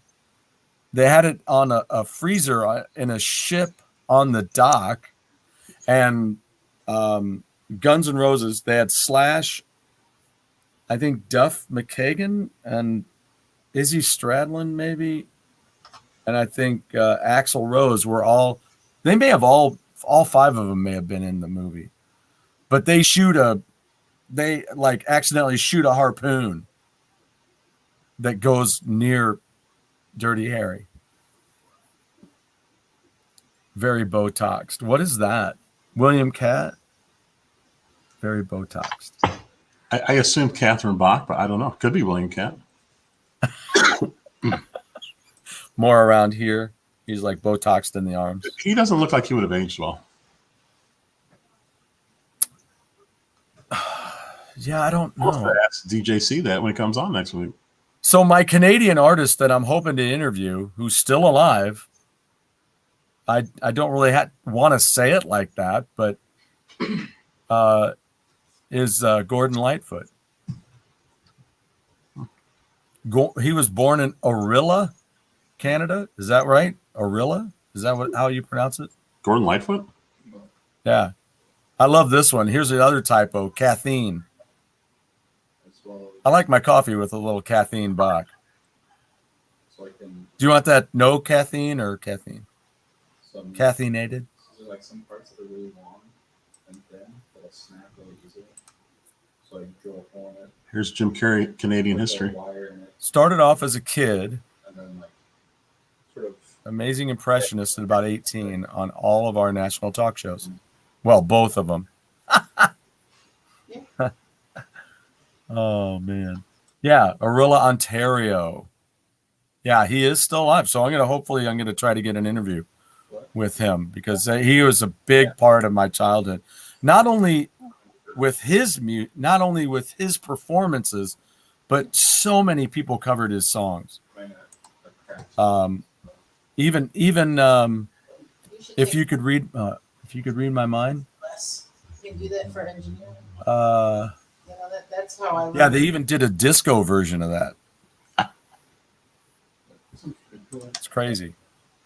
Do you guys have materials? Do you have that? Okay, we'll do. We'll do. I'm gonna I'll message him right now, Jeff, to talk about something. It's probably the same. Whilst I message Tommy.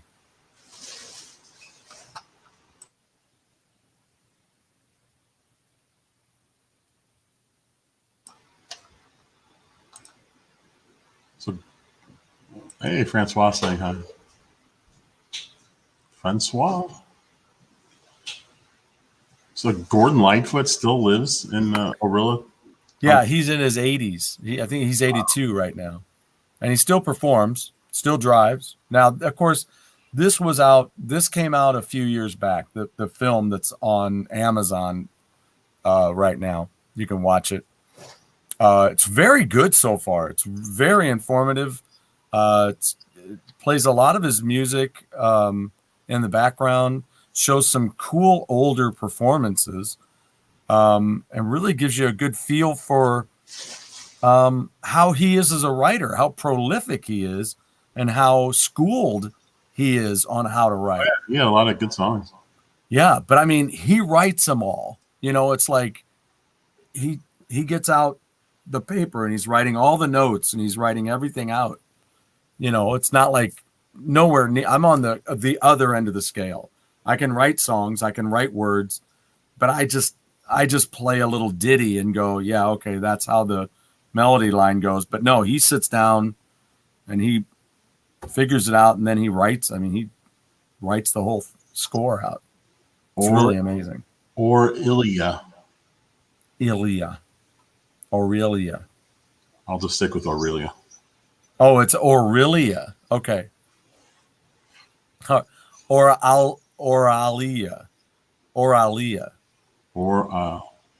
You better watch it, Oralia. That's really horrible. That's like terrible. We'll just stick with Aurelia. Or I'll reel you in.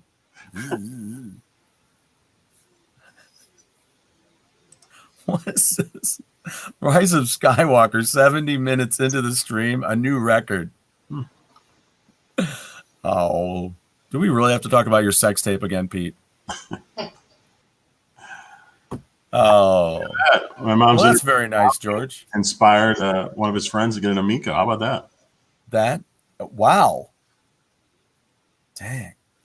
It's pretty good. A skipper from Gilligan's Island versus Vic Tayback.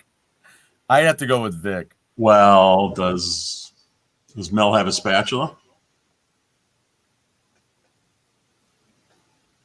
Or a whisk? I'm trying to think. I don't know, man. They both seem like they're really stiff. Like they wouldn't be able to move much. That's what she said. I'm gonna go with the skipper. No. I think at some point he grabbed Gilligan and just slapped Mel silly. I'm sorry, Jeff, but any guy that goes like this, Gilligan, why don't you get us some fresh fruit? I don't think anybody who does this when they talk is going to kick Vic's ass.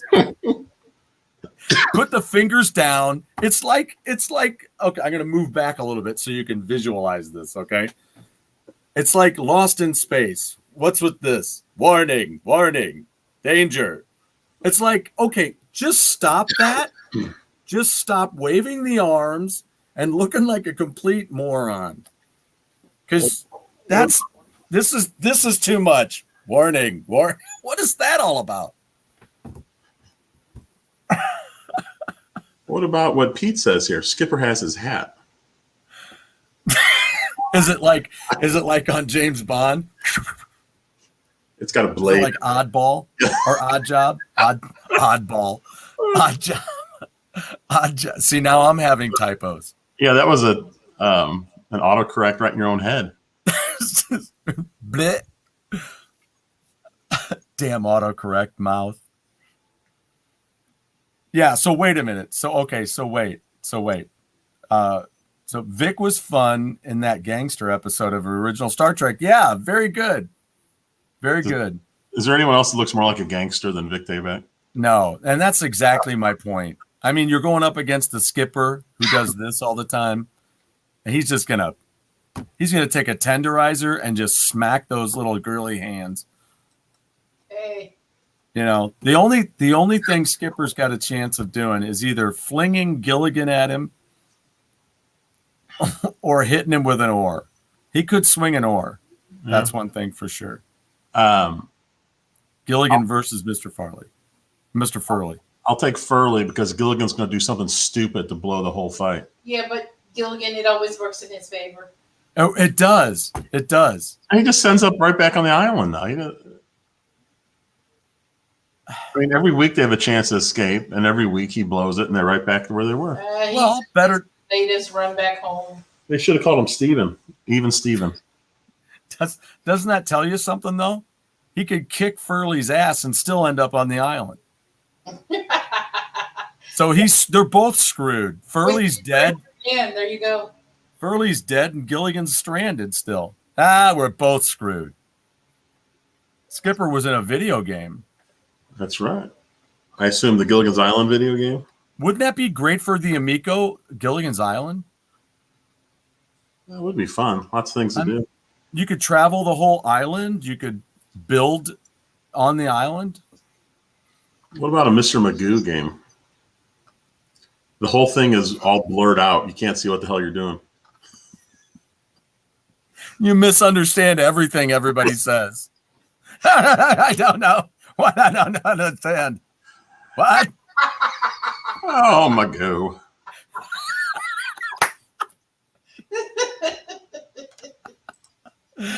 I'd call Jeff in a minute for voiceovers for that game. Oh, Magoo. Oh, Magoo. Skipper has his hat. I still can't help but think about Skipper as Odd Job and winging that hat. Battle Royale, Gilligan Island. That's great. He should have did that to Gilligan on the very first day they got on that island. Oh man. See, here's the thing here. You'd have to make Gilligan's Island video game a roguelite where you just never get to the end. You just keep going back and back, playing it over and over and over again. That's what they call Animal Crossing. By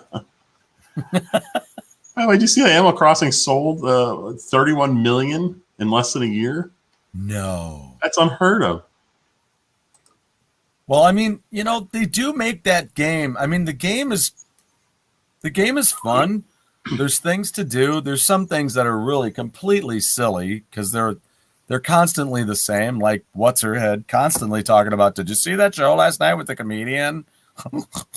Or I got a new magazine and you're like, shut up. I love the days where she goes, there's really not any news, so have a great day. I'm like, why the hell aren't you like this every other day? Why do I have to hear about the stupid comedian and the magazine and the whatever poops out of your mouth? It's just like, just move on. Crow's got some pinball trivia. Gilligan's Island pinball machine was the first to have the full-size dot matrix display. There you go. Marianne had me when she said dot matrix. You had me at dot matrix. A Brady Bunch game where you play as Alice the maid trying to keep Mrs. Brady out of Greg Brady's room at night. That's going to be a tough game. Oh, man. Alan Hale Jr. was drunk the whole time. I think my in-laws met him at a restaurant. Was he drunk? He might have been. He could have been drunk. I told that story. My brother-in-law met Grandpa Munster at a Steak and Shake here in town. Oh, that's brilliant. That'd be great to see Grandpa Munster just sitting at the counter at Steak and Shake. That would be crazy. You're like, this isn't really happening right now. That's what I would think. You'd have to go up and talk to him. Yeah. Yeah. What was I just thinking? Somebody had something here and I was just thinking Gilligan's Island. What the hell? Oh, shoot. I just saw it and I was just going to say something. Pete, I think your comment here, you think you should turn that into a video. That'd be very interesting. Oh, Baywatch. Baywatch meets Gilligan's Island. I don't think you'd ever hear this. Run, Skipper, run. I am running. Like, run, Yasmin, run. You know, it's funny. Every time I think about that story of my brother-in-law's meeting Grandpa Munster. See, Pete here says it would be even better if he was in his costume. That's how I picture it. I just picture him sitting on a stool at Steak and Shake in his Grandpa Munster outfit. I mean, that's something you would ask as a kid, right? That's If how they're they like, recognized him. guess who I just bumped into at Steak and Shake? And they're like, I don't know, Grandpa Munster. Was he wearing his costume? No. Well, okay, but damn, that would be cool. Ralph Cramden versus the King of Queens. Kevin James is a really good. He does. Yeah, A real Ralph. good Gleason. Yeah, Yeah. they did an episode where they like, I don't know what. Yeah, they did. Was he dreaming or something? Yeah. Mm-hmm. Yeah. Mr. Chip. Oh, Mr. Chip's back. He came in to watch my bingo board. Oh, very cool. Yeah. And I'm like, they're new to me too. Fantasy Island was terrifying as a kid. The plane, boss, the plane. Not sure why Tattoo scared me so much. Did you ever dream that he was hiding under your bed? That might be it. Might If be you're a it. person on TV that could fit under your bed. Okay, so there's snakes on the floor, but is there tattoo under the bed? That's what I need to know, because that scares the shit out of me. Who the hell is Al Lewis? Grandpa Munster. Okay. Oh, that's brilliant. That is Grandpa brilliant. Munster was in Gremlins too. Wow. I never really. I think I did watch Gremlins front to back, but my children hated it. And then one time, I thought they were eventually okay with it, so I bought it for the family for Christmas. And they're like, "Is this a joke? This isn't funny." I was like, "No, I thought you guys were okay with this." No, I hate that movie. Oh man, was that a Spielberg movie? What's that? Gremlins. Gremlins? Was it Columbus? So they said Christopher Columbus. Really? Okay. You're talking about Gremlins, right? Gremlins, yeah. We have more classic spellings. Baywatch season 2 Epidode. Mr. Chip was mentioning Fantasy Island. Were you in St. Louis in '82, Stuart? No, I was still 6 years away. Well, you probably Technically 5, but you probably got some of that. Remember, there was a blizzard here in St. Louis in '82. I'm sure you must have got. Well, you were further north though, so maybe you missed it. But we got like, I don't know, it was like 12 to 15 inches of snow, and for here that's crazy. yeah. And then the snow drifts were going like half up the houses. No, I do remember that. I do remember that because I delivered newspapers at the time. And yes, it was like mountains of freaking snow on the sides of the street. And whenever someone mentions that, I think because it started on a Saturday night here. Mm-hmm. And I was at home watching, of course, a Saturday night. I was watching Love Boat, followed by Fantasy Island. Like you do. That's all we had to do on Saturday nights. Let's scare them. The plane, boss. The plane. Wait, Some people hate clowns. Some people hate that guy. I was trying to see if I could get you really big on the screen. Excuse me? Oh, here you go. Now do it. The plane, boss. The plane.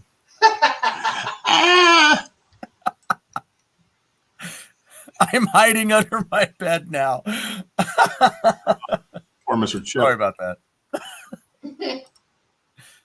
Still goes back whenever I say clowns now. It still goes back to Uncharted 2. Oh, here you go. His little white suit. Oh, man, that little white suit.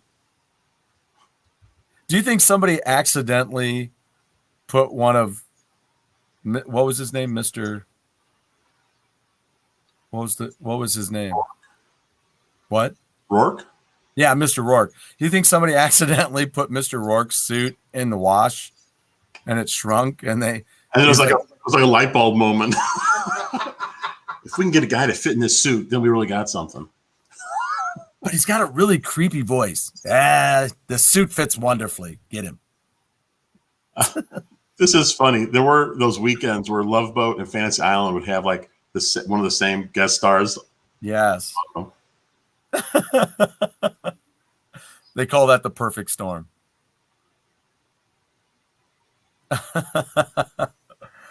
Oh, man. His little white suit. Stephen King movie. White suit. Yeah. Yeah. What was I just talking about? Stephen King movie. Carrey? Somebody mentioned Short Circuit. Oh boy, they're coming in fast and furious here. Spielberg. No, disassemble. I guess Spielberg produced Gremlins. Yeah, he must have been the producer. And Short Circuit, a classic. no, disassemble. Stephanie. Input. I do them all. Maybe not well, but I do them all. Sound like E.T. to me. What? She said it sounded like E.T. to her. E.T. phone home. Wait a minute. Was Eep here during our Shaka Khan episode? No, but I should have my speaker set up and play that. Wonder, Eep, were you in the chat but not chatting that night? That was a great night. That was a beautiful night. That was a beautiful night. I got to get back to that though, man. I got to listen to that new Wayward Sons single. 80s was a great decade for movies. It was a great decade for movies and for music. Yes, lots of boy, it was really good. Yeah. Was there?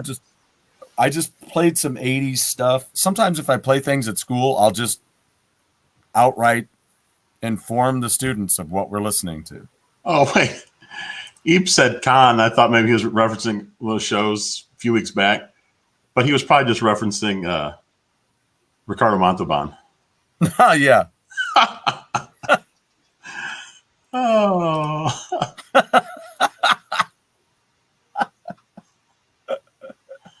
Oh man. This is Eep's first. This is his first show. Awesome. Well, welcome. Eep, we're this hilarious every week. Let me tell you.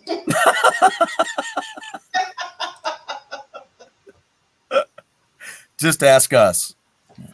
Yeah, I always wondered this. No feed them after midnight. Well, what's the rule? Like, when can you start feeding them again? Is that Central Time or? Or is it time where Pete lives? Yeah, Papa Pete time. Atlantic time.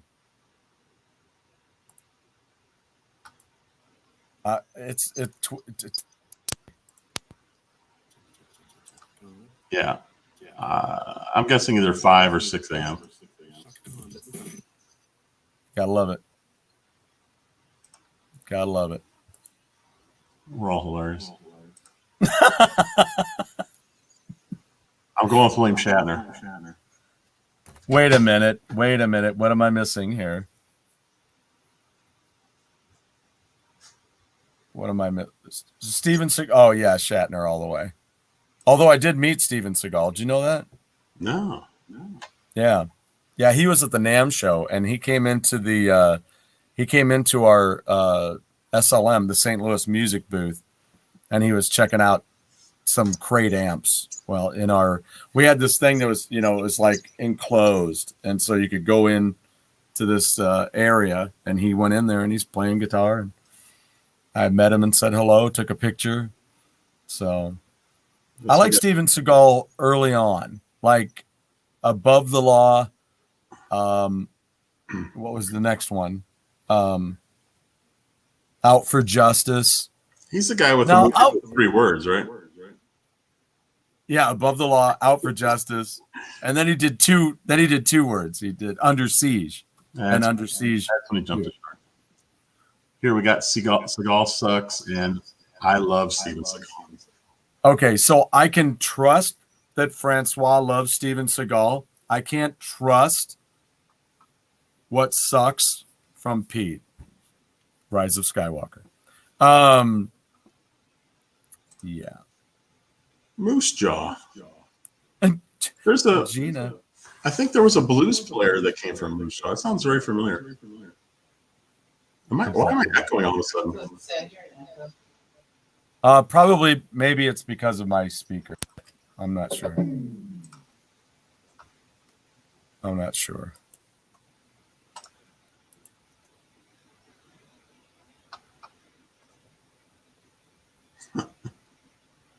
I loved Under Siege, but I'll never get the vision of him on Saturday Night Live out of my mind. It's burnt in. He was so bad. Was he one of those people that I don't know if I remember him on there? Was that one of those nights where they're like reading everything, blatantly reading everything off of the cue cards? Oh yeah, the guests a lot of times are just staring at the cue card. Yeah, I don't know. What do you think?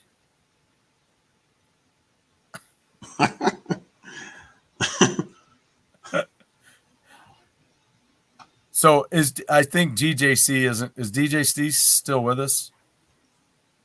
I hope so. He's going to be on next week. That's horrible. Because I was just talking about the cowbell scene in Saturday Night Live. We were just talking about that at school today. Yeah, he was blatantly reading, moving his head back and forth every 3 words. Oh, DJC is here. Oh, good. So we were talking about the cowbell scene. So I just was talking to my students about how many things were wrong with that scene. And what it was. You know, like they say, I don't know if DJC remembers who they said the producer was. The producer, who was played by Christopher Walken, was supposed to be Bruce Dickinson. That's the lead singer of Iron Maiden. He's not a producer. And the fake guitar sounds, that's good. Just fishing through pigs. Yeah, so he's a singer of Iron Maiden. He's not even a producer. The producers of those records back then were Sandy Pearlman and Murray Krugman, who wrote a bunch of those lyrics back in the day too. That's why when I talked to Eric Bloom and I was like, so what did you guys mean by that? And he goes, I don't know. Those guys wrote a lot of those lyrics and I don't know what they were trying to say. The Bruce Dickinson, yes. Although the guy in front of me in line, when I met Iron Maiden on the Peace of Mind tour, the guy in front of me trying to get tickets and backstage passes, he goes, yeah, they should be under Bruce Dickerson. I'm like, Dickerson? That's a football player. That is not. It's Dickinson. Could you get out of my way? I got tickets to get here. So, yeah, that's annoying. Waterworld wasn't bad. You're right. It was terrible. I've yet to try the Virtual Boy game. It's really, no, I don't mean that in a dick way. I just mean, I don't like wasteland movies. And that is a wasteland movie. I didn't like the third Mad Max movie because it was too much of a wasteland movie. Just everything's dirty. Everything's just dusty. It should be clean in Waterworld, though. Again, not dirt, water. Just a world of water. Yes. Surprisingly, I haven't seen Waterworld. Well, you're okay. And The Postman, yeah. It even had Tom Petty in it briefly. Did you like The English Patient? The English Patient? No. I didn't like the piano either. We took Grandma V to that when it came out. It was me, Silly, and my grandma. And about halfway through the movie, all 3 of us were like this. God. If you're going to make a bad movie, make it really short. It's like sex. If it's that bad, just make it short. Whew, that was a bad movie. Oh, versus Ishtar. Ooh, nice one. I've never seen that either.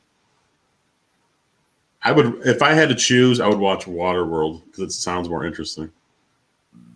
Okay, how about Waterworld versus Sahara? Waterworld. I like water better than desert. Yeah, Sahara. I mean, I saw only the end of it and I was disgusted. It was ridiculous. I was like, "Are you serious?" I think my brother was watching it. Dances with Wolves was great. And again, Jeff, what was his first movie? Oh, wasn't this a trivia question Yep. a few shows ago? Mm-hmm. I don't remember now. Oh, come on. I forget. He was partying in a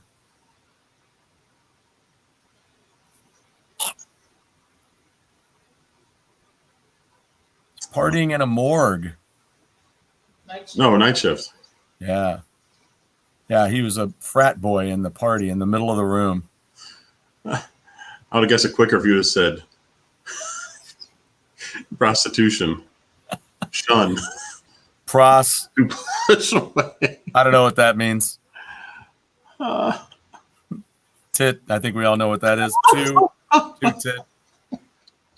Shun. God, that was such a great part of that Was it movie. from the Greek to shun, to push away, to say no? I don't even know what that's doing in there. Francois, they used to watch old Wild West movies during Christmas time. That's interesting. Really? I wonder why. Like what? What was an old Wild West movie to you? Because that's I mean, at my age now, it's always interesting when somebody says old Wild West movies, and I'm like, Are you talking 40s and 50s, or are you talking are you talking Pale Rider or Outlaw Josie Wales or all those great 70s westerns? Two Mules for Sister Sarah, the Magnificent Seven? You said that like Shatner, the Magnificent Seven. Spock, I saw a film. It was great. The Magnificent Oh, Seven. they call me Trinity. That's with Silverado. Terrence Hill. I love Terrence Hill. They call me I've never seen that. Um, What Three Amigos? That's great. That's classic, man. We are. What do they say? We are. Are they infamous? Infamous. Because they're not infamous; they're infamous. Hey, Pete, there is a Terrence Hill and Bud Spencer video game on the Switch, and I'm not even joking about that. What? It's called Slaps and Beans. These guys were great together in these old Western movies. Slaps and Beans. Support Your Local Sheriff was fantastic. Oh, yeah. That is one of my favorite movies. Lance, you're back on track. Wild Wild West, man. Yeah, buddy. I own it all 4 seasons. Yeah. I'm guessing this is for my comment that there's a Terrence Hill and Bud Spencer game. Yeah, so you're talking about Clint Eastwood movies. So you're talking about, like, for a few dollars more, spaghetti westerns. Yeah.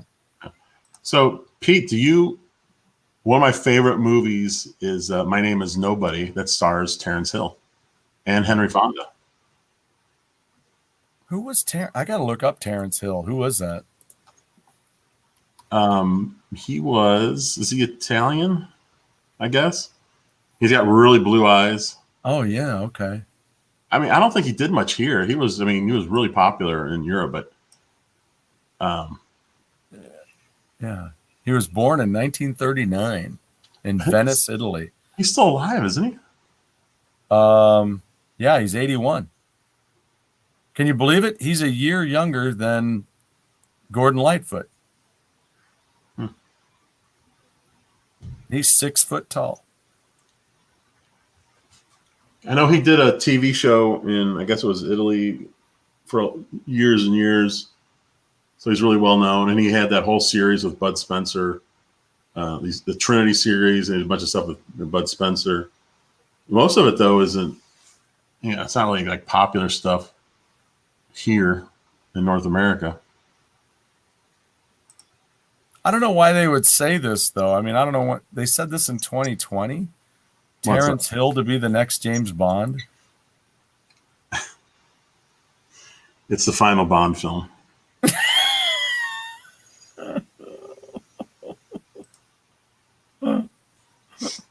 Yep, beat that Terrence Hill Bud Spencer game as a beat 'em up. It's pretty fun. And it's called what? Slaps and Beans. Slaps and Beans. I mean, come on. It's based off of their movies in the early mid 70s. It's such a weird. It's such a weird. Slaps and Beans. It's $20. Bud Spencer and Terrence Hill. Slaps and Beans. It's just a weird franchise to pick up. Well, and it's so expensive. I mean, it's so weird that it's $20. Oh, that goes on sale all the time. Does it? I'll have to keep an eye out for that then. I'll mark it. Slaps and Beans. Yeah, it's a beat 'em up. It's pretty fun. Add to my wish list. I had to get that because I'm a big Terrence Hill fan. Oh, that's great. still How much don't is it? recall How that. much does it usually go on sale? I would probably at least half. Okay. All right. They have Pang Adventures out there too. Oh, that's fun. That's what is that? Is it Bust a Move? I can't remember. Oh, Is what's that the- right? I can't remember. It's one of the bubbles are falling down. And you've got like this harpoon that shoots up and pops them. And they have The Takeover. The Pang Brothers or Adventures or whatever is really good. Have you seen The Takeover? It's a fighting game. It's a beat 'em up. There you go, Buster Brothers. Yeah, I've heard of it, and it looks really good. And it's 50% off right now. It's $10. Oh, Stuart, you just missed Slaps and Beans. It was on sale for $5, just like a couple weeks ago. All right. Well, I'll keep an eye on it. So that'll go back down to $5 at some point. Yeah. I'll keep an eye out on it. You look at the history; it's just nothing but like sale after sale after sale, and the sales keep getting deeper and deeper and deeper. Wow. The $5 was the cheapest it's ever been, so it'll go back down to at least that, if not even lower. Who was the worst James Bond? Lance asks. We kind of talked about this a while back. I mean, I don't want to say any of them were bad. I can't say anybody was the worst. I can say who my least favorites were. Who was your least favorite? Well, let's just go from the top. It's going to start with the top is Sean Connery. Sean Connery. And then I'd probably have to say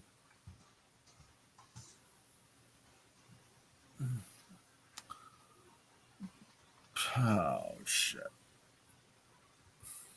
Pierce Brosnan. And then I'd say Roger Moore. And then Lazenby. I really like Daniel Craig though. But I mean, for me, it's tough for me to say him now, just because he's so kick-ass and he's really cool. But I mean, he's just in the latest versions when movies are made better, and even though freaking Sky Mall was such a piece of crap. Yeah, Crow says Woody Allen was the worst James Bond. I can't disagree there. Who? Woody Allen was the worst.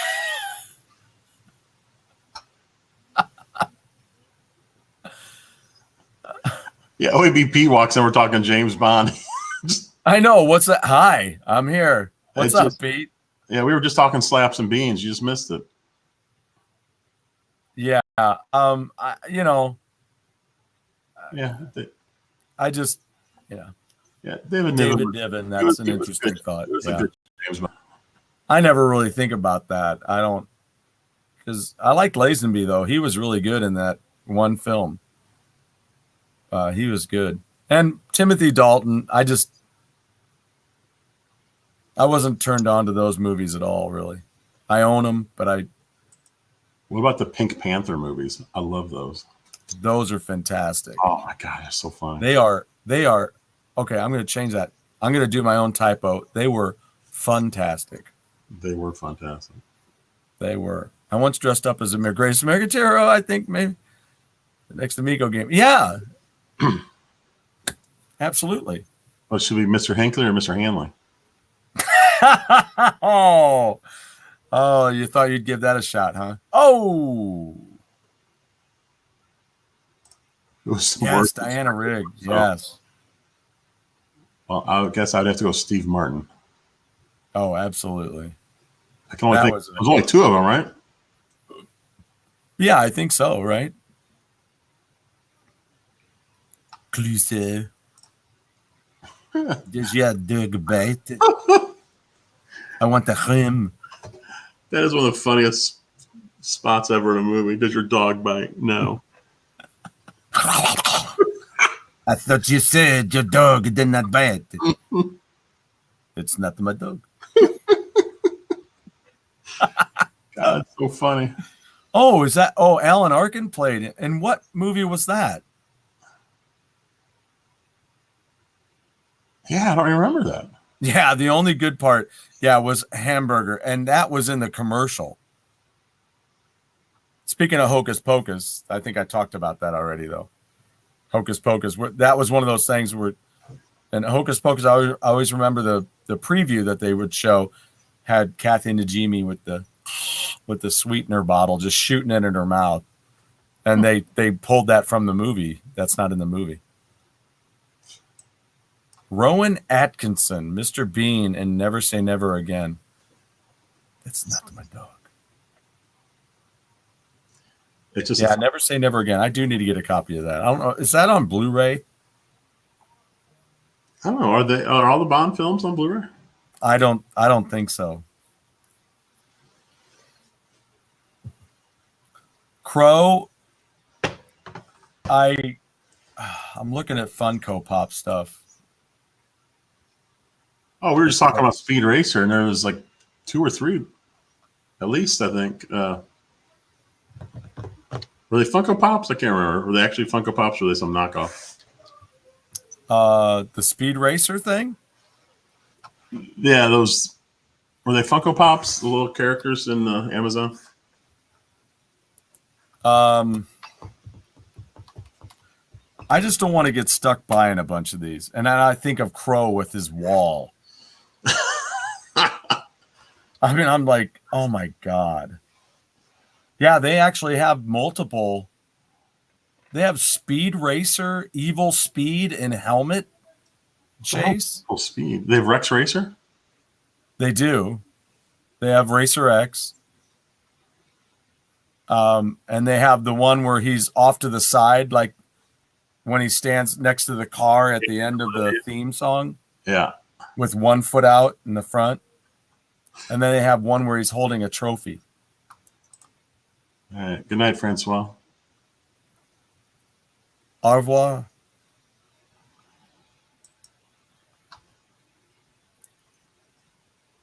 Stop looking, Crow says, before it's too late. Well, see, Crow, here's the big thing. And I probably better get going. We should probably wrap this up. But the problem with it is that I'm seeing all these rock and roll ones now, Crow, right? So, like, they have Lemmy with his bass, and I'm freaking out about that. I'm like, that would be so cool to have some of my favorites across, But the first one I saw was James Hetfield from the Black Album tour. And I was like, oh, man.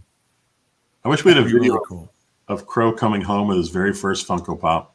Hey, look at this. Isn't this cool? Sits it down. They're called Funko Pop. No idea what's about to happen. That's how they get you. Yeah. They sucker you in with one guy you like, and next thing you know, you're getting them all. I stopped myself from buying the Fry Guys and Birdie yesterday. Oh my God. Oh man. Yeah, I don't know, man. It's a slippery slope, I can imagine. Do they have Grimace? You really got to shop around because because there's different places that have all the different prices. But like I was looking on Reverb and they have a bunch and the price is better, but their shipping is more. Oh my God. They have for $10, they have Prince in his purple outfit. Plus $15 shipping. Oh, that's nice. Hi, welcome to How Stupid Do You Think I Am? Don't answer that. What? I just jokingly said, do they have Grimace? And Crow says, I have the Grimace. I have the grimace. I'm grimacing because of it. Are there James Bond Funko Pops? That'd be kind of cool. That would be cool. Dude, Racer X is $10. I just saw something. Silly said something earlier about somebody not knowing something really simple. And I was like, I bet you they don't even know that Rex Racer is Speed's brother. What?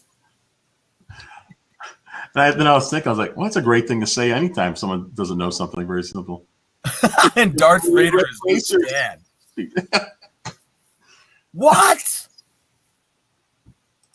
I still can't believe Brad's friend is still alive after doing that. Grimace versus Rerun.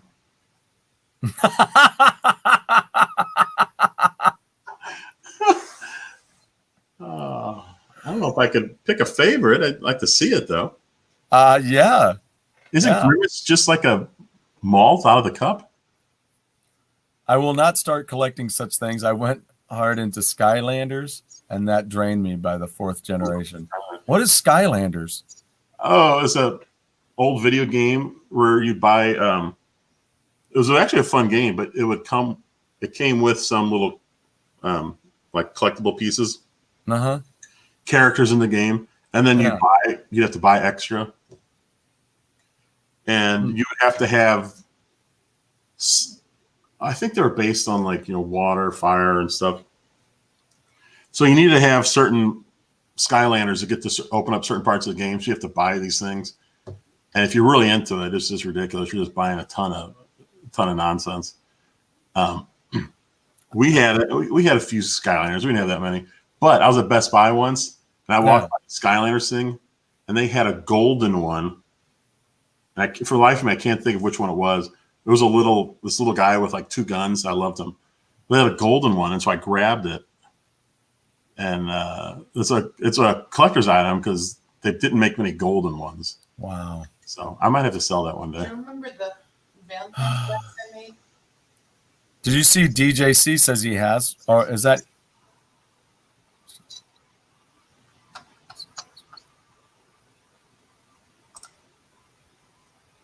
Nightmare on Elm Street for the NES? No, I don't know how much I'm going for. And he has one. Is that like $100 or more? 100. He has 150. Holy crap! We've got a bunch in like a backpack because we got the first few games. So that was fun. Yeah, that's what's tough about this. This Lemmy one is just like you just said, Jeff. They have one that's gold. They have the. Can I show this on here? Share screen. Can you share screen? I can. I have all those things now. So how do I do that? I just hit this. Yeah, at the very bottom it says share screen. Then you have to pick. Oh, I see. Application or the window.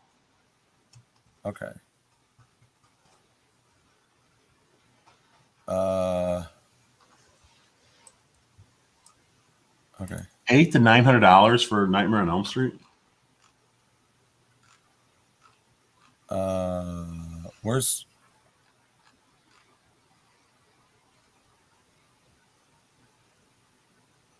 I don't see my screen that I need though.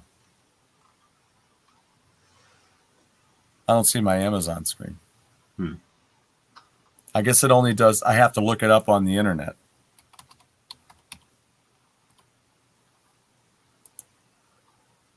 And then I have to put in.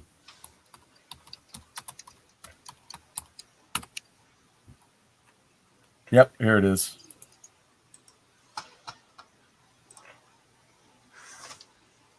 See, Crow, this is what they get me with here. If I can get to it. Hold on. Hold on. I'll be back one second. Where is it?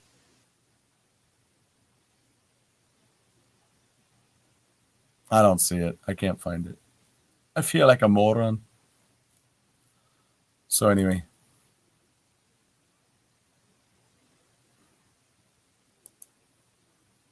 Okay.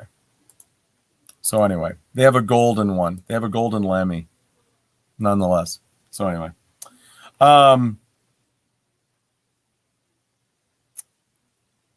gonna have to figure out some more trivia things. Remember though, check them out. Wayward Sons. If I can say one last thing for tonight for my hammer away start, Wayward Sons. There it is. And Even Up the Score is the name of the new record, too, coming out. And you can get their new calendar. Here's January. Wayward Sons. And now it's February. And there's a cool shot of Sam on stage. Oh, nice. I got so many pictures of these guys when I was out there. There's Toby in the front, and there's Nick Wastel. And if you haven't checked out the Down and Outs, Joe Elliott from Def Leppard has another side band called the Down and Outs, and Phil Martini, the drummer, right there, is in that band. So for $6 right now, you can get. I'll show that to you. What's a good deal on Amazon? Just trying to see if we got. Let's see if there's any. I didn't know what kind of shots they have going on. This was really cool. You check out some of their videos. At the end of the show, Toby would take his guitar and throw it, and there was a dude off stage. His name was Steve. He had to catch it every night. Yeah. What if he missed? What if he misses? Yeah. Well, he did miss a couple of times, at least once. And if you want a T-shirt with Toby on it, like this, those are available too. They have a big sale on their website right now for a bunch of the older T-shirts. They're like 7.5 pounds plus shipping, and that's about it. So somewhere around $10 each, which is pretty cheap. But that, because I love that artwork from Ghosts Have Yet to Come. It's great. It's really cool. It's got some evil doctors around the Statue of Liberty. Somehow we've gone 2.5 hours. I didn't even realize it was so late. Jeez. I know, because we're so damn funny with all these guys jumping in and giving us great feedback. These shows. George Jefferson versus Goro. John Wick versus Neo. Now that's pretty kick-ass right there. That is kick-ass. Whoa, hey, by the way, think about this for the next show. All right? Just everybody, think about it. What MCU character could Keanu Reeves play? Just think about it. It's going to take me a while. And I actually have a poster up here I could go by. There might be somebody up there. But I just couldn't think of one off the top of my head. I just couldn't think of one. And then my student asked me, Stu, if I have any links of some of your best. Oh, okay, cool. Awesome. Appreciate that. I truly appreciate that. Yeah, Constantine was a pretty good movie. I bought a three pack, I think. It was a Blu-ray 3-pack. I got Constantine, Watchmen, and V for Vendetta. I think we're all together. Jeff, have you ever seen V for Vendetta? No. Oh, dude, that's so good. I guess that's a movie. Yeah. Constantite. I like that. Constantite. Hey, look. Shovel Knight. Oh, Now, Shovel Knight, that's a great game. wow. So anyway, shall we wrap it up for tonight? Yeah, I guess. Yeah, that's Punisher. You know, somebody said Punisher today, and I just don't think he's right for Punisher. He's not Punisher has to be rugged, big. Frank Castle is a ex-military, you know. It's just oh, look at that. Crow said I have a gold Shovel Knight for some reason. I've got one. Yeah. I got one too for some reason. You have two of them? No, I got one also for some reason. Oh, you also have one, yeah. Yeah, so think about that. Keanu Reeves as what MCU character? Because, you know, there's a freaking million characters. But, and also Shia LaBeouf. Could Shia LaBeouf be somebody in the MCU? That's what my student asked me, so. Yeah. He didn't mention Abe Vigoda?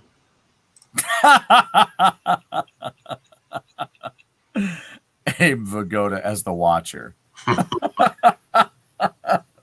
It's something about this format we have where we just chat about whatever the chats bring up that Yeah. it feels like there's no end to the show.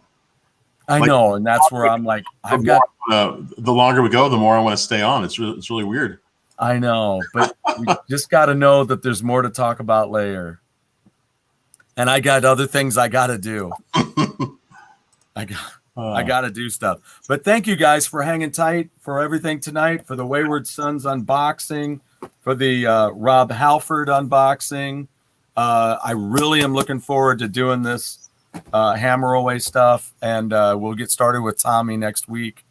So we should be good to go. And Jeff, I'm going to set up a couple things, do some tests with you. Pete, I might do a test with you just to make sure I got my video stuff together and everything. So we'll go from there. We should do a Rocket League because Pete said he was downloading it.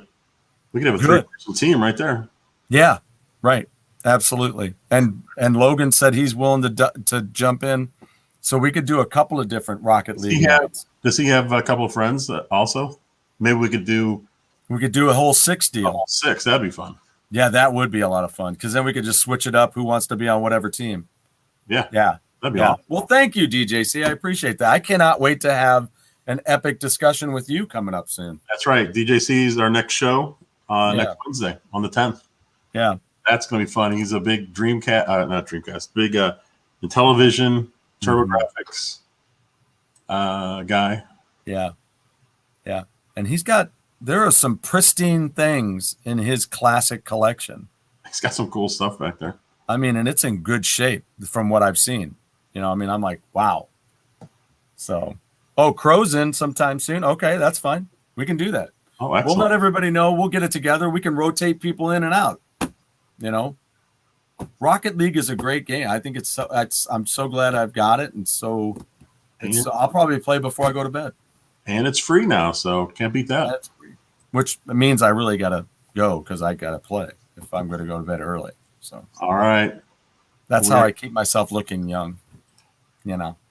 Oh, that's true. So we got DJC on the 10th, and then we're doing a quick turnaround on the 13th. That's Saturday.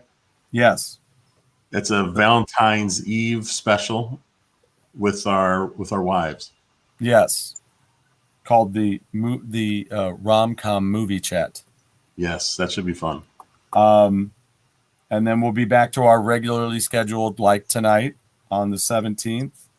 And then on the 24th, we're going to have a movie. 24th, that's next month. I did that to you before. That's right. March 24th, we're talking about Rocky. This is a movie night after. Yeah, after the rom-com in February. So. All right. Yeah. Sounds good. All right. All right, so we are Go Game Go. Thanks, Scott, guys, for tuning in and for the millions of people watching out there. That's right. It's good to see you. We need some subscriptions. You guys want to subscribe? We can take it. We love it. We thank you for it. Subscribe It's twice. fantastic. Yeah. So close to 200. So close. Which Rocky? All of them. All of them. Yeah. We'll even chat a little bit about Creed, too. So. All right, we're almost done. Papa Pete's got go. He's got game. He's almost there. Go, game, gone. What if he just fell asleep right there and we're just waiting? He's got his finger above the E and he's gone. There we go. Woo, that was a little suspenseful.